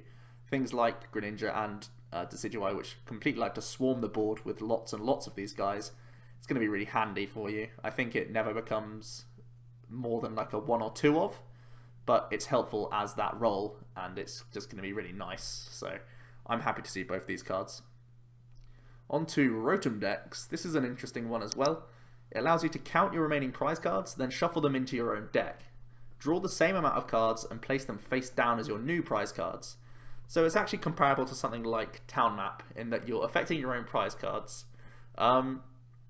Whereas Town Map lets you flip them all face up, it means that you can't actually interact with them. You can see what they are now, so when you start taking prizes, you can take the ones you want. Whereas Rotom decks sort of is more proactive. If you hit the Rotom decks early, you can get rid of things that really are detrimental. There are going to be certain decks where, because you prize things that are so bad you can't even get into the game, you can't even take prizes, that you need to play Rotom decks instead.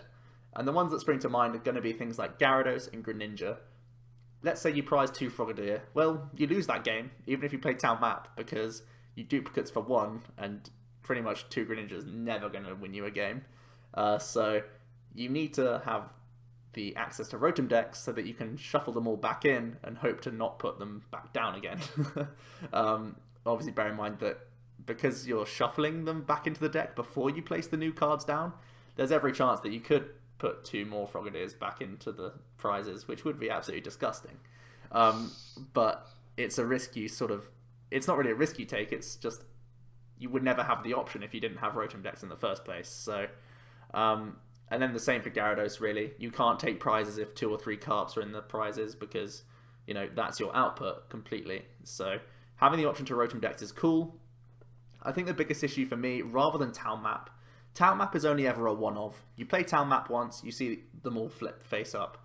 Rotom decks seems to be one of these cards where you want to see it early to have any effect. We're saying Frogadiers are prized or Magikarps are prized. Well, you're trying to duplicates turn 2, and you're trying to attack turn 2 with Gyarados, so to get Rotom Deck's value, you sort of need to find it in the first 2 turns to make it worth it, which means either you play a lot of them or you have to get lucky. And I don't think you really want to play a lot of Rotom Decks because, firstly, it spaces, and it's just not an impactful enough card a lot of the time. And there'll be times when your prizes aren't bad, and Rotom Dex isn't even that helpful. You don't even want to insta-play it because there's a risk of them getting worse. So I think Rotom Dex currently isn't as good as Town Map in a lot of ways. Mainly just the fact that if you don't see it, it becomes less and less impactful every turn that passes. Yeah, I think it's a really interesting concept, but a bit of an sort of, it's not good enough at the moment, and I think it's not quite going to fit into the format very well. Yeah, let's not forget the quick memes though that you can get greedy dice in there as well. I forgot to mention that. That's fun. But yeah. Next up, we've got Repel, which is very simple, well, the exact same as Pokemon Circulator from the Heart Gold Soul Silver era. Your opponent switches his or her active Pokemon with one of his or her benched Pokemon.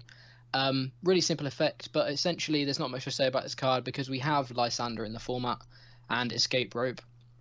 Escape Rope acts as a switch as well, which is often very, very useful. It's not always run for the switching of your opponent, it's often run for the switching of yourself. And if it's not, we've got Lysander anyway to be able to pick and choose where we want our targets. So I just don't think Circulator does, or Repel, sorry, does enough. It's not impactful enough. If you want to be picking something up specifically, it's going to be very rare that you're able to do that because your opponent is often going to be able to see the lines of play that you're going for, and hence going to put something else in the active. Yeah, as you say, I think Rope just being the same thing as Circulator, but gives you, double the amount of times where you want to play the card, because there's as many times that you want to gust the opponent as there are times you want to gust yourself, I guess. So, yeah, I think it never sees play over Rope, and therefore doesn't see play at all. Let's move on to Poison Barb, which is the only tool card that we get from the set. It states when the Pokemon this card is attached to when the Pokemon this card is attached to... Oh my god, it's written so weirdly. Okay, when the active Pokemon this card is attached to is damaged by the opponent, the attacking Pokemon is now poisoned. This counts even if your Pokemon is knocked out, by the way. So putting poison on something is kind of okay. In a way, Poison Barb reminds me of Bursting Balloon. Bursting Balloon is a one-time effect, but it's 6 counters. 6 counters is a really impactful amount of damage, as we've seen with like Greninja and stuff like that. Even potentially Passimian will play Bursting Balloon because 6 is a huge swing, really. It pushes you into a 2-hit range sometimes. So that's like a really big difference in a game. Whereas for me, Poison doesn't do enough damage. We don't have Verbank in Standard, so giving people now and then an extra 10 damage between turns, or 20 really, because it goes back into their turn. It gives you plus 20. The difference, of course, being that it doesn't discard itself, so you're more likely to get the effect of Poison Barb than you are Bursting Balloon, because people play around it once with a Rope or a Lysander, and they don't have to worry about it until you find another Balloon. Whereas Poison Barb sort of stays, and oftentimes will get the effect. It's just really the trade-off of whether 2 counters is enough of a swing, rather than playing something like Assault Vest to heal you damage effectively, or play Fury Belt to give you more HP and 10 damage always as well. I think it's just not quite impactful enough for Standard, personally. Yeah, in Expanded, however, though, we do have Verbank, which is worth noting, and we've already mentioned this kind of Seismitoad Toxapex deck. It's another way of being able to deal this poison damage, which can be annoying. I don't think it's the way you're going to go, but it's another card which gives you options for this poison archetype. And again, I'm still kind of chiming on about this whole poison-based deck, but I really think there could be a really, really interesting deck all based around if your opponent's active Pokemon is poisoned or something like that. So I think it could potentially see some play in the future if we get some cards like that. But for now, if anywhere, its home is in Expanded, I think. Next up, we've got, just in general, the other reprints. How is technically a reprint of Tierno and Sharon, but is the sort of ally for this whole set. But in general, just to draw 3 cards. There's nothing crazy. Tiono isn't seeing play. Sharon saw not much play. How I don't think we'll see play for a very long time, if at all. We are also getting a bunch of other reprints, as you can see here. I'm not going to go over every single one of them, but some of them are good, some of them are bad, or not bad, but more annoying. But ones to note are Crushing Hammer, Energy Switch, Rare Candies, Ultra Ball Switch, DCE and Rainbow, I think, are probably the most notable ones, just staying in format as we move into Sun and Moon. Yeah, absolutely. I'm not going to say anything on those. We all know what they are. Let's have a look at Ilima. This is a new supporter. And, oh man, Ilima is just such a joke in my opinion. Although we got a card printed, it felt like we didn't. Each player shuffles his or her hand into his or her deck. Then each player flips a coin. If heads, that player draws 6. If tails, that player draws 3. So first of all, let's think about that impact on our own side of the board. If we flip heads, we're drawing 6. If we're flipping tails, we draw 3. In both outcomes, that's 1 card less than Professor Birch. And Professor Birch is a supporter which hasn't been used for a long time since we got N back, because it's not good enough. Getting that tails flip is so bad for you, drawing 4 on your own side, and spending a supporter to do that is something you never want to do. So Ilima giving you only 3 cards is way worse. Flipping tails is just horrendous for you. It can be game ending. So why would you want to spend your supporter to do that? The counter argument is that that could be really awkward for your opponent. If they are the one who draws, or they're the one who gets tails and you're the one who gets heads, that is a big swing, guaranteed. But half the time they get a fresh hand of 6 and you've gifted them a fresh hand. So I don't think it can even be considered as a disruption supporter like something like Judge could be. Because half the time it's not a disruption supporter, it's helping them out. So I think Ilima is really bad and will never see play. Yeah, I don't think the card's great at all. Next up, we've got Lily, a card that I'm actually seeing more and more sort of chat about, and I actually think one day this could be a really good card. I don't think it's there at the moment, but you're drawing cards from your deck until you have 6 cards in hand. If this card is used on your first turn, draw until you've got 8 in hand. So that's immediately comparable to Bianca and is better than Bianca, just because Bianca was always draw to 6. In this case, it's draw up to 8 if it's your first turn. Whilst we've got Sycamore in format, I don't think this sees any play, maybe niche play, but nothing notable. But the fact that we haven't seen a Sycamore-style reprint in this set makes me think, in general, supporter, when we eventually get to Sun and Moon on, supporter cards are going to be less about drawing lots of cards and more about having effects like we're going to see like Professor Kukui or Skull Grunt later on. And in that kind of format, I think Lily could be potentially pretty good. Drawing up until you've got 8 is really good. We've had draw until you've got 6 as an ability, and it's obviously really good. It's a bit different to a supporter because you can use it multiple times a turn or whatever. But I think eventually this card could be good. I don't think it's great whilst we've got Sycamore in format, but I think if we don't see in the next couple of years a similar style reprint, and eventually when Sycamore goes, if we don't have something that is immediately going to replace it, I think this could be seen in a few decks in multiple counts. Yeah, I mean, it's a small upgrade on Bianca, which was a reasonable card. It was always a little bit below the line of playability, so maybe that turn 1 buff is enough to make it more considered. At the moment, though, as you say, we have too many good other options, but as we look to the future, maybe this is one that sneaks into decks as 1 or 2 ofs, or maybe even more than that, so keep an eye out for it. It's not terrible. Let's have a look at Professor Kukui. I think this is the best supporter in set immediately. It allows you to draw 2 cards, but on top of that, during this turn, your Pokemon's attacks do 20 more damage to the opponent's active Pokemon before applying weakness and resistance as well. So if you're trying to hit for weakness, you do a plus 40, which is great. So it's directly comparable to Giovanni's scheme. Giovanni's has been used a lot, I think. Well, a decent amount, definitely, as this niche one-of that you can VS Seeker back to push yourself into one-hit KO range where otherwise you wouldn't be. Giovanni has the choose option. Either you draw up to 5 or you do plus 20. And Kukui is a guaranteed you get both of those effects in one. So I think he completely overtakes Giovanni's scheme if you're making the space for Giovanni, it's just going to become Kukui now. And I think just because it's always drawing you cards, it's reasonable to be seen in a lot more decks. There were decks playing Giovanni simply because they had to reach that one hit KO and their damage wasn't enough.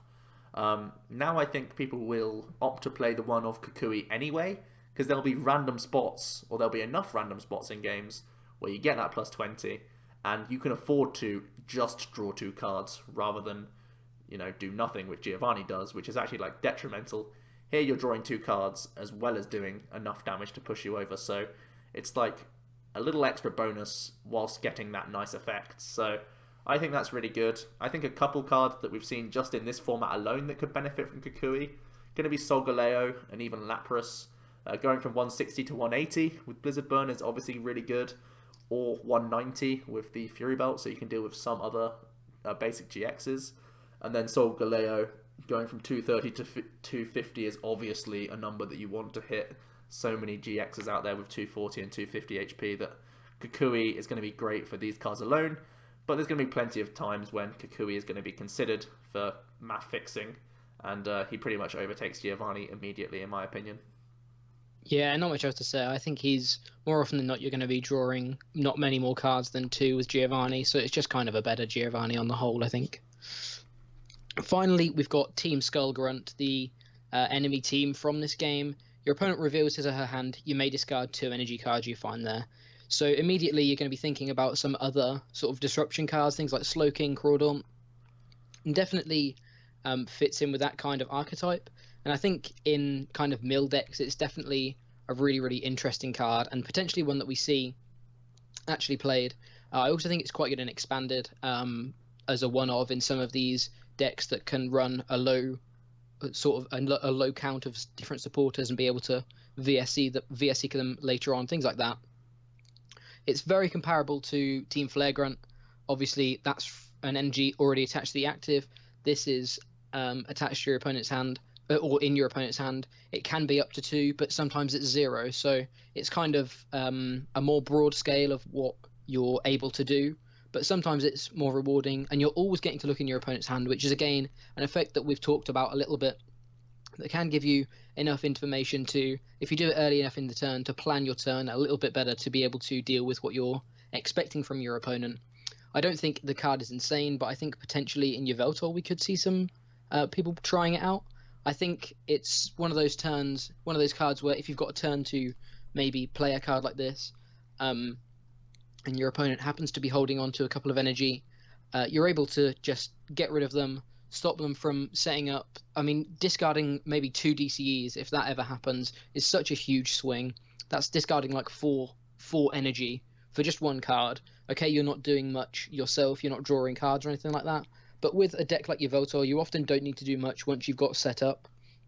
You have a lot of inbuilt survivability, you have a lot of inbuilt damage, so you can spend turns playing these kinds of supporters.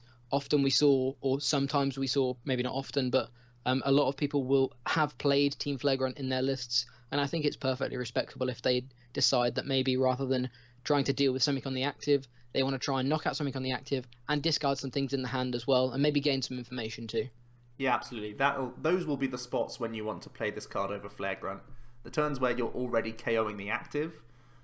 So rather than Flare Grunt, where it's a useless turn, you can Skull Grunt, and you're not only dealing with the active that turn, but you're making it more difficult for them to respond KO you because you're getting away energy for their backup attackers that are on their bench that they need to attach that turn. So it's a cool option even in standard normal decks that try and take 6 prizes for stopping you getting hit in the process next turn. So I think it's not only a consideration in mill decks, but it's a consideration in lots of different decks, because maybe it goes alongside Flare Grunt as a one-of each to really have those options, so you can hit people in both spots. You can Flare Grunt on the turns you're not getting the KOs, you can Skull Grunt on the turns that you are getting the KOs on the active. It seems really cool for me. We have Gumshoos as well to make sure that we don't waste our turn with Skull Grunt. We can do it when we know the opponent has valuable things in there, and we get to see that information anyway if we're not playing Gumshoos. So I think it's an interesting one. Personally, I'm not sure yet. I think this is a card that I need to play more to have a strong analysis on it. I think it is strong. There's definitely spots where I could see it being good. It's just whether it's impactful enough. The difference between Flare Grunt is it's hurting their tempo and hurting their actual board state, whereas Skull Grunt isn't affecting the board state at all. It's affecting what they can do in the following turn. If they're already holding on to Sycamore anyway, it just forces more resources from them. It means they have to Sycamore and hope to draw their energy rather than attach, and then they have the option to VS Seeker Flare Grunt on their own, or go for Lysander, these other things. It forces them to draw cards in the following turn, so it puts them into a linear approach. So it's definitely an interesting one, but yeah, I think I need to play this card a lot more and see the spots where it works and how impactful it is, and see how bad it is, and how many times I can get these spots to work in my favour to really evaluate if this sees play. I think this is a card that doesn't see play early on until everyone playtests enough with this and figures out how good or bad it is. I can see it becoming a staple if it is good enough, but I can also see it gathering a lot of dust if it doesn't turn out to be impactful enough. So it's a really interesting mechanic, and it's cool that they're expanding their horizons and showing off these cards that we have seen nothing like this before. So it's definitely cool in my opinion. And well, that is it, guys. I don't know how long this has been. This has been a long set review. This was like one of the biggest ones we've done for a while. Yeah. Because, well, the set is huge on its own. It's 149 cards. So there was plenty to discuss. There's even more cards that we didn't even discuss. So if there was something that you were hoping you saw got covered, maybe throw that in the comment section below. We can get back to you on maybe why we didn't put it in the main profile. That doesn't mean that it's never going to be good, but it's something that we don't expect to be immediately very good. So we can share our thoughts on those sorts of cards. But yeah, it's coming out in the 3rd of February. Pre-releases are starting in 2 weeks' time. Jack just said that in passing earlier today, and I was gobsmacked because it's coming any day now. Yeah. And we get to play with a whole plethora of new powerful cards, and that's just really exciting stuff. Yeah, from the set that was Evolutions that was really nostalgic but wasn't too impactful on the game, I think we've got a huge set in Sun and Moon, and I think it's really going to shake up the game. I think we've got a lot of good new archetypes, and as of after this video, you're going to start seeing some new archetypes come from us. We've got a lot of videos that we're excited to show you guys, a lot of decks that we're excited to show you guys. So yeah, make sure you stay tuned to Omnipoke. I have one final question for you, Joe. As I mentioned earlier on, what do you think is your favourite card from the set? Oh man, if I had to pick one, it's so hard. Okay, I'll give two. It's either going to be Lurantis or it's going to be Passimian. Those are my two favourites. I think if those weren't, for the sake of not picking those, I think Solgaleo and Decidueye are my two. Okay. But I think between those 4 Pokemon, we're going to see a lot of very, very strong archetypes coming into the top tables in the next sort of 6 to 8 weeks. But yeah, thank you very much for watching. Make sure you stay tuned to Omnipoke. We have so many videos coming your way over the next few weeks. We're breaking into the new year, as we wanted to, with lots of new Sun and Moon decks. And they're going to start coming out as of the day after this video is released. So yeah, make sure you stay tuned. Make sure you check out our streams on a Wednesday at 8:15 GMT over on twitch.tv/Team Omnipoke. We're there every week, usually with Mr. Kirkham as well. Just chilling out, playing some cards, doing some testing. And in not long time, in 4 weeks' time, we're going to have some Sun and Moon cards to play as well.